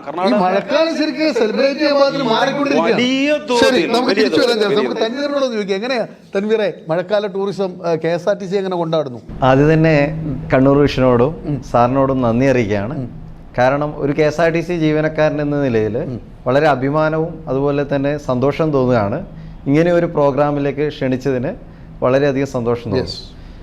KSRTC സംബന്ധിച്ചിടത്തോളം അതിജീവനത്തിന്റെ ഒരു പാതയിലേക്ക് പോകുന്നതിന്റെ ഭാഗമായിട്ടാണ് ആ ഒരു കാലഘട്ടത്തിൽ നിന്ന് മാറിക്കൊണ്ടിരിക്കുകയാണ്. ഇപ്പോൾ ജനങ്ങൾ ഇഷ്ടപ്പെടുന്ന, ജനങ്ങൾ നല്ലത് പറയുന്ന ഒരു KSRTCയിലേക്ക് നമ്മൾ മാറിക്കൊണ്ടിരിക്കുകയാണ്. അതിന് ടൂറിസം വളരെയധികം സപ്പോർട്ട് ചെയ്തിട്ടുണ്ട്. അപ്പോൾ 2 വർഷത്തോളം ഇതിൻ്റെ മേഖലയിൽ പ്രവർത്തിച്ചപ്പോൾ എനിക്ക് മനസ്സിലായത് കേരളം സന്ദർശിക്കാൻ ഏറ്റവും നല്ല കാലാവസ്ഥ മഴക്കാലമാണ്. കാരണം മൂന്നാറിൽ പോയാൽ പോലും വേനൽക്കാലത്ത് ഇപ്പോൾ ഒരു മഞ്ഞ് കാണാൻ പറ്റില്ല, തണുപ്പ് ഫീൽ ചെയ്യാൻ പറ്റില്ല. അപ്പം മഞ്ഞ് കാലാവസ്ഥ അല്ലെങ്കിൽ കോടമഞ്ഞൊക്കെ ആസ്വദിക്കണമെന്നുണ്ടെങ്കിൽ മഴയിൽ തന്നെ പോകണം. അത് ഇപ്പോൾ ഏറ്റവും കൂടുതൽ നമ്മൾ അതിൻ്റെ ഒരു പരിച്ഛേദമാണ് നമ്മുടെ ബഡ്ജറ്റ് ടൂറിസം സെല്ലിൻ്റെ വരുമാനത്തിൽ മഴയത്ത് ഒരു ഇടിവും സംഭവിച്ചിട്ടില്ല എന്നുള്ളത്. സാറ് ഫസ്റ്റ് ആദ്യം വെറുതെ ചോദിച്ചല്ലോ ടൂറിസം എങ്ങനെ നടക്കുന്നു. വളരെ നന്നായി നടക്കുന്നു. ഇപ്പോൾ ജൂണും ജൂലൈ ആയിട്ടും നമ്മുടെ വരുമാനത്തെ യാതൊരുവിധ ബാധിച്ചിട്ടില്ല എന്നുള്ളതാണ്. നല്ല നിലക്ക് നടക്കുന്നുണ്ട്. നല്ല നിലക്ക് നടക്കുന്നു. തൻസീറെ, അപ്പോൾ ഇപ്പോൾ എത്ര ട്രിപ്പുകൾ പോകുന്നുണ്ട് ആഴ്ചയിൽ നമ്മൾ? ഇപ്പോൾ ആഴ്ചയിൽ ഒരു മിനിമം 8-9. മഴക്കാലത്ത് പോകുന്ന ട്രിപ്പ്? മഴക്കാലത്ത് നമ്മൾ പ്രാദേശിക ടൂറിസത്തിനാണ്. ഇപ്പോൾ പൈതൽ മല, അതുപോലെ തന്നെ നിലമ്പൂർ, റാണിപുരം, കോഴിക്കോട്, ഇങ്ങനെ 4 നമ്മുടെ 1 ഡേ ട്രിപ്പ് പാക്കേജുകളാണ് മഴക്കാലത്ത് കൂടുതലായിട്ട് ചെയ്യുന്നത്. ഇതെങ്ങനെയാ ഈ പോകുന്നത്? ഈ മഴക്കാലം ഒരു അപകടം പിടിച്ച കാലം കൂടി നമ്മൾ ശ്രദ്ധിക്കാറുണ്ടല്ലോ. സർക്കാരിന്റെ എല്ലാ മാനദണ്ഡങ്ങളും പാലിച്ചു. ഇപ്പോൾ കഴിഞ്ഞ ഞായറാഴ്ച നമ്മൾ നിലമ്പൂർ പാക്കേജ് ഫുള്ളായിരുന്നു. അൺഫോർച്ചുനേറ്റ്ലി അവിടെ റെഡ് അലേർട്ട് പ്രഖ്യാപിച്ചപ്പോൾ നമ്മളത് ക്യാൻസൽ ചെയ്തു. അപ്പോൾ അടുത്ത ആഴ്ചക്ക് പോസ്റ്റ്പോൺ ചെയ്തിട്ടുണ്ട്. അപ്പോൾ സർക്കാരിന്റെ കണ്ണൂർ ജില്ലയിൽ ഏറ്റവും മഴ ആസ്വദിക്കാൻ പറ്റിയ KSRTC പോകുന്ന റൂട്ട് ഏതാണ്? അത് നമ്മുടെ പൈതൽമല, ഏഴരക്കുണ്ട് വെള്ളച്ചാട്ടം, പാലക്കയം തട്ട്, ഈ 3 ഡെസ്റ്റിനേഷൻ കോർത്തിണക്കി നല്ലൊരു പാക്കേജ്. എല്ലാ ദിവസവും ഉണ്ടോ അത്? എല്ലാ ഞായറാഴ്ചകളാണ്. വളരെ നല്ല പാക്കേജ് എന്ന് പറഞ്ഞാൽ ആദ്യം നമ്മൾ സ്റ്റാർട്ട് ചെയ്തപ്പോൾ കണ്ണൂർ ജില്ലയിലുള്ളവർ മാത്രമാണ് വന്നുകൊണ്ടിരുന്നത്. ഇപ്പം മറ്റ് ജില്ലകളിൽ നിന്ന് കോഴിക്കോട്, പാലക്കാട്, മലപ്പുറം എന്നൊക്കെ ട്രെയിനിൽ വന്ന് നമ്മുടെ സാറ് പറഞ്ഞ പോലെ സാറ് ടീം നന്നായിട്ട് സപ്പോർട്ട് ചെയ്യുന്നുണ്ട്. ഒരു ബഡ്ജറ്റ് പാക്കേജ് ചോദിക്കുമ്പോൾ KSRTC റെക്കമെൻഡ് ചെയ്യണമെന്നുണ്ടെങ്കിൽ ഒരു പ്രൈവറ്റ് കമ്പനി നമ്മളെ റെക്കമെൻഡ് ചെയ്യണമെന്നുണ്ടെങ്കിൽ നമ്മൾ എത്രത്തോളം അതിലൊരു സംഭവം പ്രൈവറ്റ് ടൂർ ഓപ്പറേറ്ററും KSRTC തമ്മിലുള്ള വ്യത്യാസം. ഇപ്പോൾ ഒരു കസ്റ്റമർ പ്രൈവറ്റ് ടൂർ ഓപ്പറേറ്റർ ഇടുന്നൊരു ടൂർ എടുക്കുമ്പോൾ പൈസ തരുന്നുണ്ട് ആ കസ്റ്റമർ, അവർ നല്ല സർവീസ് എക്സ്പെക്ട് ചെയ്യുന്നുണ്ട്, എപ്പോഴും നമ്മൾ ഫോളോ അപ്പ് നടത്തുകയും വേണം. വേറെ അവർ KSRTC വഴി പോകുമ്പോൾ അവർ മെന്റലി പ്രിപ്പയർഡ് ആണ്. ഞങ്ങൾ KSRTCയിലാണ് പോകുന്നത്, അങ്ങോട്ട് എങ്ങനെ അഡ്ജസ്റ്റ്മെന്റ് ചെയ്യും, കംപ്ലൈൻസ് ഉണ്ടാവില്ല, അവർ സാക്രിഫൈസ് ചെയ്യുന്ന ഒരു രീതി. അങ്ങനെ സഹിക്കേണ്ടി വരുന്നുണ്ടോ KSRTCയുടെ ടൂറുകളിൽ? അതിൽ നിന്ന് മാറിയിരുന്നു. ആദ്യ കാലഘട്ടത്തിൽ സാറ് പറഞ്ഞ പോലെ ആ ഒരു പ്രശ്നം ഉണ്ടായിരുന്നു. പക്ഷേ നമ്മൾ ഇപ്പോൾ നമ്മുടെ ഡിപ്പാർട്ട്മെൻറ്റ് KSRTC ഈ ബഡ്ജറ്റ് ടൂറിസത്തിന് വളരെ പ്രാധാന്യത്തോടെ കാണുന്നത്. കാരണം അതിനു വേണ്ടി തരുന്ന ബസ്സുകളൊക്കെ വളരെ വെൽ മെയിൻറ്റെയിൻ ചെയ്തിട്ട് നമ്മൾ ഉള്ളത് കൊണ്ട് വളരെ സെറ്റപ്പ് ചെയ്ത് അതിനായിട്ട് ബസ്സുകൾ ക്രമീകരിച്ചിട്ട് വളരെ പ്രൊഫഷണലായിട്ട് തന്നെ ചെയ്യുന്നത്. ഇപ്പോൾ സാറ് നേരത്തെ പറഞ്ഞ കണ്ണൂർ നാലമ്പല പാക്കേജ്, ഇപ്പോൾ നമ്മൾ ഇപ്പോൾ ഈ പ്രാവശ്യം കണ്ണൂർ നാലമ്പലം സ്റ്റാർട്ട് ചെയ്തിട്ടുണ്ട്. നമ്മൾ ഓരോ മേഖലയിലും ഇപ്പം മൺസൂൺ ആകുമ്പോൾ തീർത്ഥാടനത്തിലേക്കും അത് കഴിഞ്ഞ് പിന്നെ ഉല്ലാസയാത്രകൾക്ക് അങ്ങനെ വളരെ പ്രൊഫഷണലായിട്ടാണ്. പുഴ കാണാനും അതുപോലെ കുന്ന് കാണാനും ഒക്കെയുള്ള യാത്രകളില്ലേ? അത് ഓൾറെഡി ഉണ്ട്. അതാണ് പൈതൽമല. അതുപോലെ പുഴകൾ കാണാൻ വേണ്ടിയിട്ട് കരയാത്തുംപാറ, കോഴിക്കോട് കരയാത്തുംപാറ, ജാനകിക്കാട് ആ പാക്കേജ് ചെയ്യുന്നുണ്ട്. ഈ നിലമ്പൂരാണെങ്കിൽ തന്നെ നമ്മൾ നിലമ്പൂരിൽ എന്താ നമുക്ക് കാണാനുള്ളത്? നിലമ്പൂർ തേക്ക് മ്യൂസിയം, കനോലി പ്ലോട്ട്, പിന്നെ അതിനുശേഷം വൈകുന്നേരം നമ്മൾ മിനി ഊട്ടി എന്ന് പറഞ്ഞിട്ട് കേരളത്തിന്റെ മിനി ഊട്ടി എന്ന് അറിയപ്പെടുന്ന മലപ്പുറത്ത് ഒരു ഡെസ്റ്റിനേഷൻ ഉണ്ട്, ഹിൽ സ്റ്റേഷൻ. അവിടെ ഫുള്ള് കോടമഞ്ഞായിരിക്കും എപ്പോഴും. നമ്മൾ ഏപ്രിൽ പോലും അവിടെ മഞ്ഞ് തണുപ്പായിരുന്നു. അത് നമുക്ക് അധികാർക്കും അറിയില്ല. ഇപ്പോൾ KSRTC അവിടെ പോയി തുടങ്ങിയത് മുതൽ ഇപ്പോൾ അദ്ദേഹം പറഞ്ഞു ഇപ്പോൾ ഡെയിലി വാഹനങ്ങൾ വരുന്നുണ്ട്. ഇപ്പോൾ പൈതൽമലയാവട്ടെ, പൈതൽമലയിലും നമ്മൾ അൺഎക്സ്പ്ലോർഡ് ആയിട്ടുള്ള ഒരു ഡെസ്റ്റിനേഷൻ ആയിരുന്നു. KSRTC നമ്മൾ ആദ്യം 3 വർഷം മുന്നേ ഫസ്റ്റ് പാക്കേജ് പോകുമ്പോൾ അവിടുത്തെ വാച്ചർ പറഞ്ഞത് ഒരു 300-400 ആൾക്കാരെ വരും. ഇപ്പോൾ 2000-ഓളം ആൾക്കാർ ഡെയിലി വരുന്ന അവസ്ഥയിലേക്ക് മാറി. കഴിഞ്ഞ ഞായറാഴ്ച സുൽത്താൻ ബത്തേരിയിൽ നിന്ന് ബുള്ളറ്റ് ക്ലബ്ബ് അനൂപിൻ്റെ നേതൃത്വത്തിൽ ഞാൻ കണ്ടു ഒരു 10-70 ബുള്ളറ്റുകൾ കഴിഞ്ഞതിന് മുമ്പത്തെ ഞായറാഴ്ച സുൽത്താൻ ബത്തേരി ബുള്ളറ്റുള്ള എല്ലാവരുടെ ഒരു അസോസിയേഷൻ പോലെ പൈതൽമലയിൽ രാവിലെ വന്ന് വൈകിട്ട് തിരിച്ചു പോയി. ഒറ്റ ദിവസം തന്നെ അത്രയും പേര് വന്നു. അത്രയും പേര് ബുള്ളറ്റിൽ. നമ്മൾ ഈ മഴക്കാലത്ത് കടല് കാണാൻ വരുന്നവരുടെ എണ്ണം കൂടുന്നുണ്ടോ? എന്താ അവരുടെ ഒരു എന്താണ് അവർ വന്നാൽ കടലിൽ ഇറങ്ങാൻ ആഗ്രഹിക്കുന്നുണ്ടോ? എങ്ങനെയാണ്? ധാരാളമുണ്ട്. പയ്യാമ്പലത്തെ സംബന്ധിച്ച് കടൽ കാണാൻ ധാരാളം ആളുകൾ വരികയും ഇതര സംസ്ഥാന തൊഴിലാളികൾ കടലിലേക്ക് ഇറങ്ങിപ്പോവുകയും അപകടാവസ്ഥ ഇപ്പം കഴിഞ്ഞ ദിവസങ്ങളിലെല്ലാം അങ്ങനെ തന്നെയാണുള്ളത്. അതിന് കുറച്ചും കൂടി കർശനമായിട്ട് ഈ സമയങ്ങളിൽ ഈ മൺസൂൺ സമയത്ത് അതിന് കുറച്ചും കൂടി നിയന്ത്രണം വേലി കെട്ടി കയറ് കെട്ടി തിരിച്ച് തന്നെ അങ്ങോട്ട് ഇറക്കാത്ത വിധത്തിൽ. കാരണം എങ്ങനെ ഇറങ്ങിക്കഴിഞ്ഞാലും ഈ സമയത്ത് അപകടം മരണം തന്നെയാണ് സംഭവിക്കുന്നത്. അപ്പോൾ അത്രയും ഇതാണ് അങ്ങനെ ഈ സമയങ്ങൾ അങ്ങനെ തന്നെയാണത്. അപ്പോൾ അതുകൊണ്ട് അത് ഒഴിവാക്കേണ്ടതുണ്ട്. ഞാൻ പിന്നെ പ്രത്യേകം വേറൊരു 2 കാര്യങ്ങൾ നമുക്കിവിടെ നല്ല 2 പ്രധാനപ്പെട്ട ടൂറിസം സ്പോട്ടുകൾ മഴക്കാലത്ത് ഉപയോഗിക്കാൻ പറ്റുന്നത്. ഒന്ന് മാടായിപ്പാറ, അതെല്ലാവർക്കും അറിയുന്നതാണ്. പക്ഷെ വേണ്ടത്ര നിലയിലേക്ക് മാടായിപ്പാറയിൽ എന്താണ് ടൂറിസം? മാടായിപ്പാറ ഒരു വിജനമായ ഒരു പാറ. പക്ഷെ അവിടെ നിന്ന് മഴ ആസ്വദിക്കുക, അതിന്റെ മഴ നൃത്തം ചെയ്യുക, അങ്ങനെ ആളുകൾ വരുന്നുണ്ട്. അതിന്റെ തൊട്ടപ്പുറത്ത് പടിഞ്ഞാറേക്ക് നോക്കിക്കഴിഞ്ഞാൽ ഏഴിമലയുടെ ആ ഒരു ഭംഗിയും ഈ മാടായിപ്പാറയും, അതോടൊപ്പം തൊട്ടപ്പുറത്ത് തന്നെ ഏഴിമലയുടെ പടിഞ്ഞാറ് സൈഡ് കവ്വായി കായലിന്റെ ഭാഗമായ രാമന്തളി ഏറൻപുഴ എന്ന് പറയും. അവിടെ വെള്ളത്തിലിറങ്ങി ഈ മൺസൂൺ ടൈമിൽ തന്നെ നന്നായിട്ട് സേഫായിട്ട് നിന്ന് കളിക്കാം, കക്കവാരാം, പിന്നെ ഫുട്ബോൾ കളിക്കാം. അല്ല ഫുട്ബോൾ അല്ല, എന്ത് വേണമെങ്കിലും നന്നായിട്ട് എൻജോയ് ചെയ്യാൻ പറ്റുന്ന ഒരു സ്ഥലമാണ്. ഞാനിപ്പോ 24-ാം തീയതി ഞാൻ നിരന്തരം അവിടെ പ്രോഗ്രാം ചെയ്തോണ്ടിരിക്കുന്നത്. ഇപ്പോ നീന്തൽ പരിശീലനം ഇപ്പൊ നടക്കാൻ പോകുന്നത് 24 നടക്കാൻ പോകുന്നത് കയാക്ക് തുഴയാൻ പരിശീലനം, നാടൻ വള്ളങ്ങളിലെ തുഴയേണ്ട പരിശീലനം, 100 പേർക്കുള്ള നീന്തൽ പരിശീലനം. 25 മീറ്റർ നീന്തുന്നവരാണെങ്കിൽ അവർ 1 കിലോമീറ്റർ നിർത്താതെ നീന്താനുള്ള പരിശീലനം. ഇവിടെ ഇതിനാണല്ലോ നമ്മൾ ഈ ആ ഒരു സ്വപ്നത്തിലേക്കാണ് നമ്മളുടെ പോക്ക്. റിവർ ക്രൂയിസ് മംഗലശ്ശേരിയിൽ 1 ലക്ഷം പേര് വരുന്ന 1 ലക്ഷം പേരിൽ മുകളിൽ പങ്കെടുക്കുന്ന വള്ളംകളി എല്ലാ വർഷവും നടത്താറുണ്ട്. അവിടെ ഓപ്പൺ ഗാലറി ഉണ്ട്, സർക്കാർ പണിത് ഓപ്പൺ ഗാലറി ഉണ്ട്. 1 ലക്ഷം പേര് പങ്കെടുത്താണ് മംഗലശ്ശേരി വള്ളംകളി. വളരെ ഫേമസ് ആണ്. ഈ പറഞ്ഞ സ്ഥലം നമുക്ക് ഒരു 300-400 മീറ്ററോളം കുഴികളൊന്നുമില്ലാതെ നല്ല വിശാലമായിട്ട് പോകാൻ പറ്റുന്ന നൂറുകണക്കിന് ആളുകൾക്ക് വന്ന് എൻജോയ് ചെയ്യാൻ പറ്റുന്ന വലിയ ചെളിയൊന്നും ഇല്ലാത്ത നല്ല ഒരു സ്ഥലമാണ്. അത്യാവശ്യം കക്കയൊക്കെ പറക്കാം, ചൂണ്ടയിടണമെങ്കിൽ ചൂണ്ടയിടാം. പക്ഷെ ഇവിടെ എല്ലാം ഒരു പ്രശ്നം എന്ന് പറയുന്നത് ഇവിടെ എല്ലാം അടിസ്ഥാന സൗകര്യങ്ങൾ ഒരുക്കി ഇവിടത്തേക്ക് ഈ പറയുന്നത് പോലെ ബഡ്ജറ്റ് ടൂറിസം തൻസീറൊക്കെ ഉണ്ടല്ലോ. അങ്ങനെ സ്പോട്ടിലേക്ക് കൊണ്ടുവന്നു കഴിഞ്ഞാൽ എൻ്റെ അടുത്ത് ഇപ്പോൾ ഇതിനിടയ്ക്ക് ഒരു 3-4 ഗ്രൂപ്പുകൾ വന്നിരുന്നു. ഇതിനിടയ്ക്ക് മാട്ടൂരിൽ നിന്ന് സ്കൂളിൽ നിന്ന് കുട്ടികൾ, ഇടയ്ക്ക് കോറം വനിതാ പോളിയിലെ 100ഓളം പെൺകുട്ടികളൊക്കെ വന്നിട്ട് നീന്താൻ അവിടെ ഇറങ്ങി കഴിഞ്ഞാൽ എന്ത് രസമാരെന്നറിയോ? ഇല്ല, സാറ് തന്നെ പറഞ്ഞല്ലോ, സാറിന് പോലും ധാരണയുണ്ട് തെക്കോട്ടാണ് ഇതൊക്കെ ഉള്ളത്. പക്ഷെ തെക്കുള്ളത് കേരളത്തെ കുറിച്ച് പറയുമ്പോൾ ഓരോ ജില്ലയിലാണ് ഓരോ സ്പോട്ട് ഉള്ളത്. കായൽ ഒരു സ്ഥലത്ത്, ബീച്ച് ഒരു സ്ഥലത്ത്, തിരുവനന്തപുരം. പക്ഷെ ഇതെല്ലാം ഉൾപ്പെടുന്ന ഒറ്റ ജില്ലയുള്ളൂ, അത് കണ്ണൂര്. ഹിൽ സ്റ്റേഷൻ, ബീച്ചസ്, കായല്. പഞ്ചായത്തിന്റെ ഒരു പ്രത്യേകതയുണ്ട്. ഞാൻ എന്റെ വീട് നിൽക്കുന്ന രാമന്തളി പഞ്ചായത്തിന്റെ ഒരു പ്രത്യേകത എന്ന് പറയുന്നത് അതിന്റെ പകുതി ഭാഗം ഏഷ്യയിലെ നമ്പർ 1 നാവൽ അക്കാദമി പകുതി ഭാഗം കൊണ്ടുപോയി. ഈ പകുതിയിലുള്ളത് എന്തൊക്കെയാണെന്നറിയോ? മലയുണ്ട്, കടലുണ്ട്, പുഴയുണ്ട്, കായലുണ്ട്, കണ്ടൽക്കാടും, ഇതെല്ലാം ഒരു പഞ്ചായത്തിൽ ഇതൊക്കെ ഉൾപ്പെടുക എന്ന് പറഞ്ഞാൽ ലോകത്തെവിടെ രാമന്തളി അറിയാൻ വേണ്ടി മാത്രമായിട്ട് ഈ പറഞ്ഞ സംവിധാനങ്ങളെല്ലാം ഒരു പഞ്ചായത്ത്, നമുക്കിപ്പോ ഒരു പഞ്ചായത്ത് ഈ സംവിധാനങ്ങൾ ഉപയോഗിക്കുന്നതിനകത്ത് ഗുരുതരമായ പിന്നോക്കാവസ്ഥ കുറവ് ഉണ്ട് എന്നുള്ളതാണ് ഇതിന്റെ വസ്തുത. അപ്പൊ ഞാൻ ഇപ്പം ഇങ്ങനെയുള്ള പ്രോഗ്രാമുകൾ സംഘടിപ്പിച്ചിട്ട് ഈ കായലിന്റെ പ്രസക്തി അവിടെയുള്ളവർക്ക് തന്നെ ഈ കായലിന്റെ പ്രസക്തി ഇപ്പൊ എല്ലാവരും ഇപ്പൊ നമ്മുടെ പ്രോഗ്രാം നടത്തുമ്പോൾ പഞ്ചായത്ത് അധികാരികളൊക്കെ വന്നിട്ട് പറയും എന്തായാലും ജാൾസൺ വന്നോട്ട് ഇത് ശ്രദ്ധിക്കപ്പെടുന്നു, അറിയുന്നു പോരാ. അങ്ങനെ അറിഞ്ഞാൽ പോരല്ലോ. നമുക്കിത് പ്രകൃതി കനിഞ്ഞനുഗ്രഹിച്ച് നമ്മുടെ പഴയ കലക്ടർ മീർ മുസാറുള്ള സമയത്ത് പറയും നാച്ചുറൽ സ്വിമ്മിംഗ് പൂൾ ആണ്. എന്റെ വേൾഡ് റെക്കോർഡ് പ്രോഗ്രാം 100 മിനിറ്റ് കൊണ്ട് 124 വരെ നീന്താൻ പഠിപ്പിക്കുന്ന ഒരു പ്രോഗ്രാം നടന്ന അവിടെയായിരുന്നു. ഇത്രയും സേഫായിട്ട് എനിക്ക് അങ്ങനെ ചെയ്യാൻ പറ്റുന്നു. ഇപ്പൊ 100 പേരുടെ പരിശീലനം അവിടെ നടക്കുകയാണ്. 100 പേര് ഇപ്പൊ രജിസ്റ്റർ ചെയ്ത് കഴിഞ്ഞു, ഓൺലൈൻ രജിസ്ട്രേഷൻ നടന്നു കഴിഞ്ഞ്. ഇത്രയും പേരെ നമുക്ക് ധൈര്യത്തെ ജയിക്കാൻ പറ്റുന്നതെന്ന് പറഞ്ഞാൽ അത്രയും സേഫാണ്. കുഴികളൊന്നുമില്ല. ഈ സമയത്ത് വേറെ പ്രത്യേകം ഒഴുക്കില്ല. ഈ കായലിൻ്റെ അവിടെ വന്ന് നാവൽ അക്കാഡമിയിലേക്ക് വന്ന് തീരുകയാണ് ആ സ്ഥലം. അപ്പോൾ അതുകൊണ്ട് തന്നെ ഒഴുക്കില്ല. ഈ മലയോര മേഖലകളിൽ നിന്ന് ഒഴുകി വരുന്ന ഈ വെള്ളം, കുത്തൊഴുക്കിൽ വരുന്ന വെള്ളവും വന്നു കഴിഞ്ഞാൽ പെട്ടെന്ന് ആ ഭാഗത്തേക്ക് കടക്കത്തില്ല. കാരണം അപ്പുറത്ത് നീലേശ്വരം അഴിവഴി അങ്ങോട്ട് പോകും, ഇപ്പുറത്ത് വരുന്ന പെരുമ്പേന്ന് വരുന്ന ചൂട്ടാട് അഴിവഴി അങ്ങോട്ടും മാറിപ്പോകുന്നതാണ്. അപ്പോൾ ധാരാളം കണ്ടൽക്കാടുകളും ഈ സൗകര്യങ്ങളും എല്ലാം ഉണ്ട്. അതിന് നന്നായിട്ട് ഈ രാമന്തളിയെ തന്നെ ഏറ്റവും മികച്ച നിലയിലേക്ക് ഉപയോഗപ്പെടുത്താനായിട്ട് സ്വന്തമായിട്ടൊരു ടൂറിസം സെന്ററാക്കി എൻജോയ് ചെയ്യാൻ പറ്റും. അങ്ങനെ ഗ്രാമങ്ങൾ വേറെ ഉണ്ടോ? നമുക്ക് അങ്ങനെയുള്ള ഗ്രാമം നമ്മുടെ കേളകം പഞ്ചായത്തിന്റെ കീഴിൽ കണിച്ചാറ്, കേളകം, പിന്നെ അവിടെ ഒരു വ്യൂ പോയിന്റ് ഉണ്ട്. അവിടെ ഒരു 100ഓളം മുളകൾ, വ്യത്യസ്തയിനത്തിൽപ്പെട്ട 100ഓളം മുളകൾ വെച്ച് പിടിപ്പിച്ച് അതൊരു പഞ്ചായത്തിൻ്റെ നേതൃത്വത്തിൽ ചെയ്യുന്നുണ്ട്.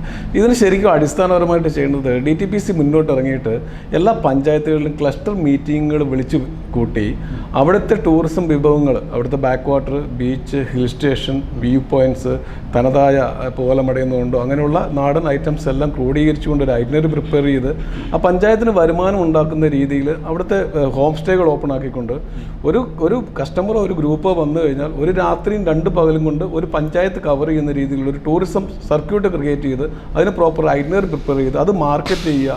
അതിന് DTPC ഒരുപാട് എഫേർട്ട് എടുക്കണം. അങ്ങനെ ഇത് മുമ്പോട്ട് പോയെങ്കിൽ എല്ലാ പഞ്ചായത്തിലുള്ള, ഇപ്പം നമുക്കറിയാം നടുവിൽ പഞ്ചായത്തിലാണ് പാലക്കയംതട്ട്, പൈതൽമല, ഏഴരക്കുണ്ട് നടുവിൽ പഞ്ചായത്ത്, അവിടെ എന്തെല്ലാം സംഭവങ്ങളുണ്ട്. അപ്പോൾ അവിടെ സ്പൈസ് ഗാർഡൻ വിസിറ്റ്, രാമന്തളി, നടുവിൽ പഞ്ചായത്ത്, ഹിൽ സ്റ്റേഷൻ വരുമ്പോൾ കേളകം, കൊട്ടിയൂര് ഇപ്പൊ അമ്പലത്തിന്റെ കൊട്ടിയൂര് ശരിക്കും പറഞ്ഞാൽ അത് ഡെവലപ്പ് ചെയ്ത് കഴിഞ്ഞാൽ നമ്മള് ശബരിമല പോലെ,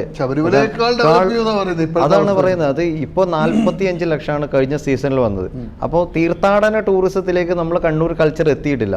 അപ്പൊ അതിന്റെ ഭാഗമായിട്ടാണ് ഈ കണ്ണൂർ നാലമ്പലം, അങ്ങനെ നമ്മൾ ഈ കൊട്ടിയൂർ ഉത്സവമൊക്കെ ക്ലബ്ബ് ചെയ്ത് മറ്റൊരു മേഖലയിലേക്ക് തീർത്ഥാടന ടൂറിസം എന്ന് പറയുമ്പോൾ നമ്മൾ വിചാരിക്കും അത് തീർത്ഥാടകർക്ക് മാത്രം, പക്ഷെ അതിനോടനുബന്ധിച്ച് ഒരുപാട് ബിസിനസ്സുകൾ, നമ്മൾ കാണാത്ത ബിസിനസ് വരും. അപ്പോൾ ആ രീതിയിലും നമ്മൾ ഡെവലപ്പ് ചെയ്യേണ്ടതുണ്ട്. എൻ്റെ ചോദ്യം ഇത് തന്നെയാണ്. ഈ മഴക്കാലം നമുക്ക് ആഘോഷിക്കാനുള്ളതാണ് എന്നൊരു തോന്നൽ മനുഷ്യർക്ക് ഉണ്ടായിട്ടുണ്ടോ? ഇപ്പം ഇദ്ദേഹം പറഞ്ഞതുപോലെ തന്നെ വേനൽ കഴിഞ്ഞു, ഇനി എല്ലാം പൂട്ടിക്കെട്ടി നമ്മൾ വെച്ചു, ഇനി ഇറങ്ങണ്ട, മാറിയിട്ടുണ്ടോ? അങ്ങനെ ഒരു മനസ്സുണ്ടായിട്ടുണ്ടോ? തീർച്ചയായിട്ടും. ഇപ്പൊ റീൽസുകളുടെ കാലാണല്ലോ, സാറ് കാണുന്നുണ്ടാവുമായിരിക്കും റീൽസ്. യങ്സ്റ്റേഴ്സിന്റെ ആണല്ലോ, ചെറുപ്പക്കാർ എപ്പോഴും ജീവിതം ആസ്വദിക്കുന്നവരാണ്. എൻ്റെ ചോദ്യം, ചെറുപ്പക്കാർക്ക് അത് ഇപ്പോഴത്തെ പുതിയ ട്രെൻഡ് അനുസരിച്ചിട്ട് പരമാവധി ആഘോഷിക്കാന്നുള്ള ലൈനിലേക്ക് യങ്സ്റ്റേഴ്സ് മാറിക്കഴിഞ്ഞു. അവർക്ക് വേറെ ചിന്തകൾക്കപ്പുറം എങ്ങനെ പൈസ ഉണ്ടാക്കുക, അടിച്ചു പൊളിച്ച് ചെയ്യുക, അതിനപ്പുറത്തേക്ക് പൊതുസമൂഹത്തിന്റെ മനസ്സ് എത്രമാത്രം മാറിയിട്ടുണ്ട്? ജനങ്ങൾക്കും ഇപ്പം അത് ബോധ്യമായിട്ടുണ്ട്. കാരണം കേരളം കാണാൻ ഏറ്റവും നല്ലത് മഴക്കാലത്താണെന്നുള്ളത്.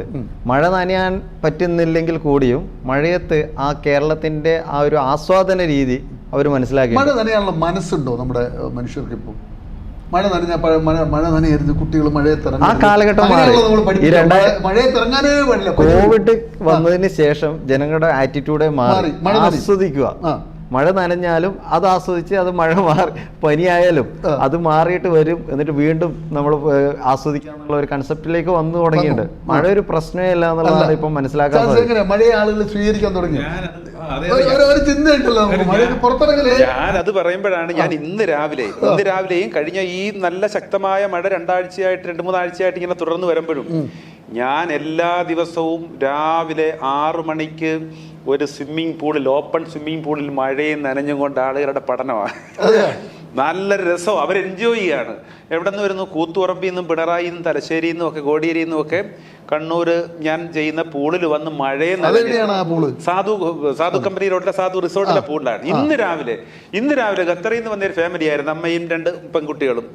അവർ വേറെ 2 പേരും കൂടെ വന്ന് രാവിലെ വന്നും തുടക്കത്തിൽ എണീറ്റേക്ക് വരും. എനിക്കറിയാം കുറച്ച് കഴിയുമ്പോൾ നല്ല സന്തോഷത്തിലാവും. കുറച്ച് കഴിയുമ്പോൾ അവരുടെ സന്തോഷം കാണും. ഞാൻ മഴയെ നനഞ്ഞു കന്നുകൊണ്ട് ഇങ്ങനെ ഡയലോഗ് അടിച്ച് ക്ലാസ് ഒക്കെ പറഞ്ഞോണ്ടിരിക്കുക. കുറച്ച് കഴിഞ്ഞപ്പോഴത്തേക്ക് ഇവരുടെ ത്രില്ല് 8 മണിയായിട്ട് ഇവർ കയറുന്നില്ല. രാവിലെ 6 മണിക്കൊന്നും ഇറങ്ങിയതാ. ചെറിയ മഴ നനയുമ്പോൾ നല്ല സുഖമുണ്ട്, എൻജോയ് ചെയ്യാൻ. കാരണം അല്ലാതെ മഴ നനയാൻ വിടൂലല്ലോ. വീട്ടിൽ നിന്ന് അല്ലാതെ നിന്ന് മഴ നനയാന്ന് പറഞ്ഞാൽ പനി പിടിക്കുമെന്ന് പറയും. ഇത് അത്രയും എൻജോയ് ചെയ്യാനായിട്ടുള്ള ഒരു അവസ്ഥയിലേക്ക് മാറി വരുന്നുണ്ട്. പക്ഷെ അത് പോരാ, അത് ചെറിയൊരു ശതമാനം മാത്രമേ അങ്ങനെ വരുന്നുള്ളൂ. മഴ നനയുക എന്ന് പറഞ്ഞാൽ മഴ നനയരുത് എന്നുള്ള ഒരു കാഴ്ചപ്പാട് നമുക്ക് ഒന്ന്. കുട്ടികൾ കരയരുത്, കരയുന്നതിന് എത്രയും പെട്ടെന്ന് കുട്ടികളുടെ കരച്ചിൽ നിർത്താനുള്ള പണിയാണ് ആളുകൾ നോക്കുക. കരയാതിരിക്കുക, മഴ നനയാതിരിക്കുക, മഴ നനയാ പനി വരും. പൊതുവെ അങ്ങനെ ഒരു ട്രെൻഡാണ് നമ്മൾ കണ്ടുവരുന്നത്. അതിൽ നിന്ന് മാറ്റമുണ്ടോ ശരിക്കും സമൂഹത്തിന്? മഴ നനഞ്ഞാൽ കുഴപ്പമില്ല, ഇത് നനയേണ്ടതാണ്, ഇത് ആഘോഷിക്കേണ്ടതാണ്. പുതിയൊരു തലമുറ, പുതിയൊരു രക്ഷിതാക്കൾ എനിക്ക് തോന്നുന്നു ഈ കാലഘട്ടത്തിൽ അങ്ങനെ നനയിക്കണം, കുട്ടികളെ മഴ നനയിക്കണം, അങ്ങനെ കളിപ്പിക്കണം എന്നൊരു ചിന്തയിലേക്ക് പുതിയ രക്ഷിതാക്കൾ. കാരണം ഇപ്പം എൻ്റെ വീട്ടിൽ പോലും അങ്ങനെ അവസ്ഥയുണ്ട്. എൻ്റെ മകനാണെങ്കിലും മകൻ്റെ കുട്ടിയൊക്കെ ആണെങ്കിലും എടുത്ത് മഴ നനയിക്കുക, എന്നിട്ട് കളിക്കുക, ആ ഒരു മൂഡിലേക്ക് മാറി വരുന്നുണ്ട്. എന്നാൽ നമ്മുടെയൊക്കെ ചെറുപ്പത്തിൽ എന്ന് പറഞ്ഞാൽ മഴ നനയാൻ പോയി കഴിഞ്ഞാൽ പനി പിടിക്കാം അങ്ങനെ പറഞ്ഞിട്ട് മാറ്റി നിർത്തുന്നത്. ഇപ്പോഴത്തെ രക്ഷിതാക്കൾക്ക് അതിലെല്ലാം മാറ്റം വന്നിട്ടുണ്ട്. മഴ നനയേണ്ടെന്നാണ് ചോദിച്ചത്. പക്ഷെ ആദ്യത്തെ മഴയൊക്കെ നനയുമ്പോൾ പൊടിപടലങ്ങളും എല്ലാം വന്ന് അങ്ങനെയൊക്കെ പ്രയാസങ്ങൾ ഉണ്ടാവുക എന്നുള്ളത് മാത്രമല്ല. അല്ലാതെ മഴ നനയണം, ആ ഒരു അവസ്ഥയിലേക്ക് ഇപ്പോഴത്തെ പുതിയ തലമുറ മാറിയിട്ടുണ്ടെന്നാണ് തോന്നുന്നത്. ഈ ശൈലി, ഈ വേനൽക്കാലത്ത് നമ്മൾ ടൂറിസം പോകുന്നത് വളരെ വേറെ വിഷമങ്ങളൊന്നുമില്ല, മഴ നനഞ്ഞു പോകണ്ട, ചളി ഉണ്ടാവില്ല, അപ്പൊ ഒരു വൃത്തിയുള്ള ടൂറിസമാണ്. മഴക്കാലം എന്ന് പറയുന്നത് ഈ പറയുന്നത് പോലെ നമ്മുടെ നാടിൻ്റെ ഒരു അന്തരീക്ഷത്തിൽ അതിനൊരു വൃത്തിക്കുറവ് ഫീൽ ചെയ്യുന്നുണ്ടോ? അത് ടൂറിസത്തെ ബാധിക്കുന്നുണ്ടോ? ഇല്ല, മഴക്കാലത്ത് ശരിക്കും സംഭവിക്കുന്നത് വൃത്തി കൂടുക തന്നെയല്ല, ആംബിയൻസ് വൈബ് എല്ലാം മാറുവാണ്. പിന്നെ ഈ വേനൽക്കാലത്ത് മിക്ക ടൂർ ഓപ്പറേറ്റേഴ്സും ഹോട്ടലിയേഴ്സും എല്ലാം ബിസി ആയിരിക്കും. അപ്പൊ അവർക്കൊരു കുറച്ച് റിലാക്സ് കിട്ടുന്ന സമയം. ഇപ്പം ഉദാഹരണത്തിന് ഇപ്പൊ TPC ടൂറിസം പ്രൊഫഷണൽ ക്ലബ്ബ് ഒരു 1000-ഓളം പേരുള്ള വലിയൊരു സംഘടനയാണ് കേരളത്തിൽ. അവർ ഷൂട്ട് അറ്റ് ട്രെയിൻ എന്ന് പറഞ്ഞിട്ട് മഴക്കാലത്ത് ഒരു ഫുട്ബോൾ മാച്ച് തന്നെ സംഘടിപ്പിക്കുന്നുണ്ട്. എവിടെയാണ് നടക്കുന്നത്? അത് എക്സാക്ട് ലൊക്കേഷൻ എനിക്കറിയില്ല, അതിന്റെ രജിസ്ട്രേഷൻ കാര്യങ്ങളെല്ലാം നടന്നു, അത് ഞാൻ അടുത്തതിൽ പറയാം. അതുപോലെ ഇപ്പൊ കണ്ണൂരിനെ സംബന്ധിച്ച് ഹെറിറ്റേജ് വാക്കുകൾ സംഘടിപ്പിക്കുന്നുണ്ട് പലരും. അത് മഴ നനഞ്ഞ് ഒരു കട്ടൻ ചായയൊക്കെ കുടിച്ച് പൗരാണിക നഗരത്തിലൂടെ സിറ്റി ഫൗണ്ടേഷൻ്റെ നേതൃത്വത്തിൽ നടത്തുന്ന ഹെറിറ്റേജ് വാക്കുകളുണ്ട്. അതുപോലെ മംഗലശ്ശേരിയിൽ നമ്മൾ പോയി കഴിഞ്ഞാൽ മഴ കാണാൻ തന്നെ വണ്ടി ഇവിടെ കൊണ്ടിട്ടിട്ട് കുടയും പിടിച്ച് നടന്നു പോയി ഒരു കട്ടൻ ചായയും കുടിച്ചിട്ട് കുപ്പം പുഴയുടെ ഭംഗി ആസ്വദിച്ചിട്ട് കട്ടൻ ചായ ഉണ്ട്. ഇവിടെ 2 പഞ്ചായത്ത് നമ്മുടെ നഗരത്തിൽ തൊട്ടടുത്ത് പുഴാതി പഞ്ചായത്തും 2 പഞ്ചായത്തിലെ വാക്കേഴ്സ് ക്ലബ്ബുകാർ നമ്മുടെ ആർക്കിടെക്ട് മധുകുമാറിന്റെ നേതൃത്വത്തിലുള്ള ടീം എനിക്ക് തോന്നുന്നു ജില്ലയിലെ പല ഭാഗങ്ങളിലും മഴ നടത്തുന്നുണ്ട്. റെയിൻ ഡാൻസ് ഉണ്ട്. റെയിൻ ഡാൻസിനും മഴ നടത്തത്തിനൊക്കെ ടൂറിസ്റ്റുകൾ നിങ്ങൾ സമീപിക്കുന്നുണ്ടോ? അവര് മഴ നടത്തത്തിന് പോകണം, പറ്റിയ സ്ഥലം പറ.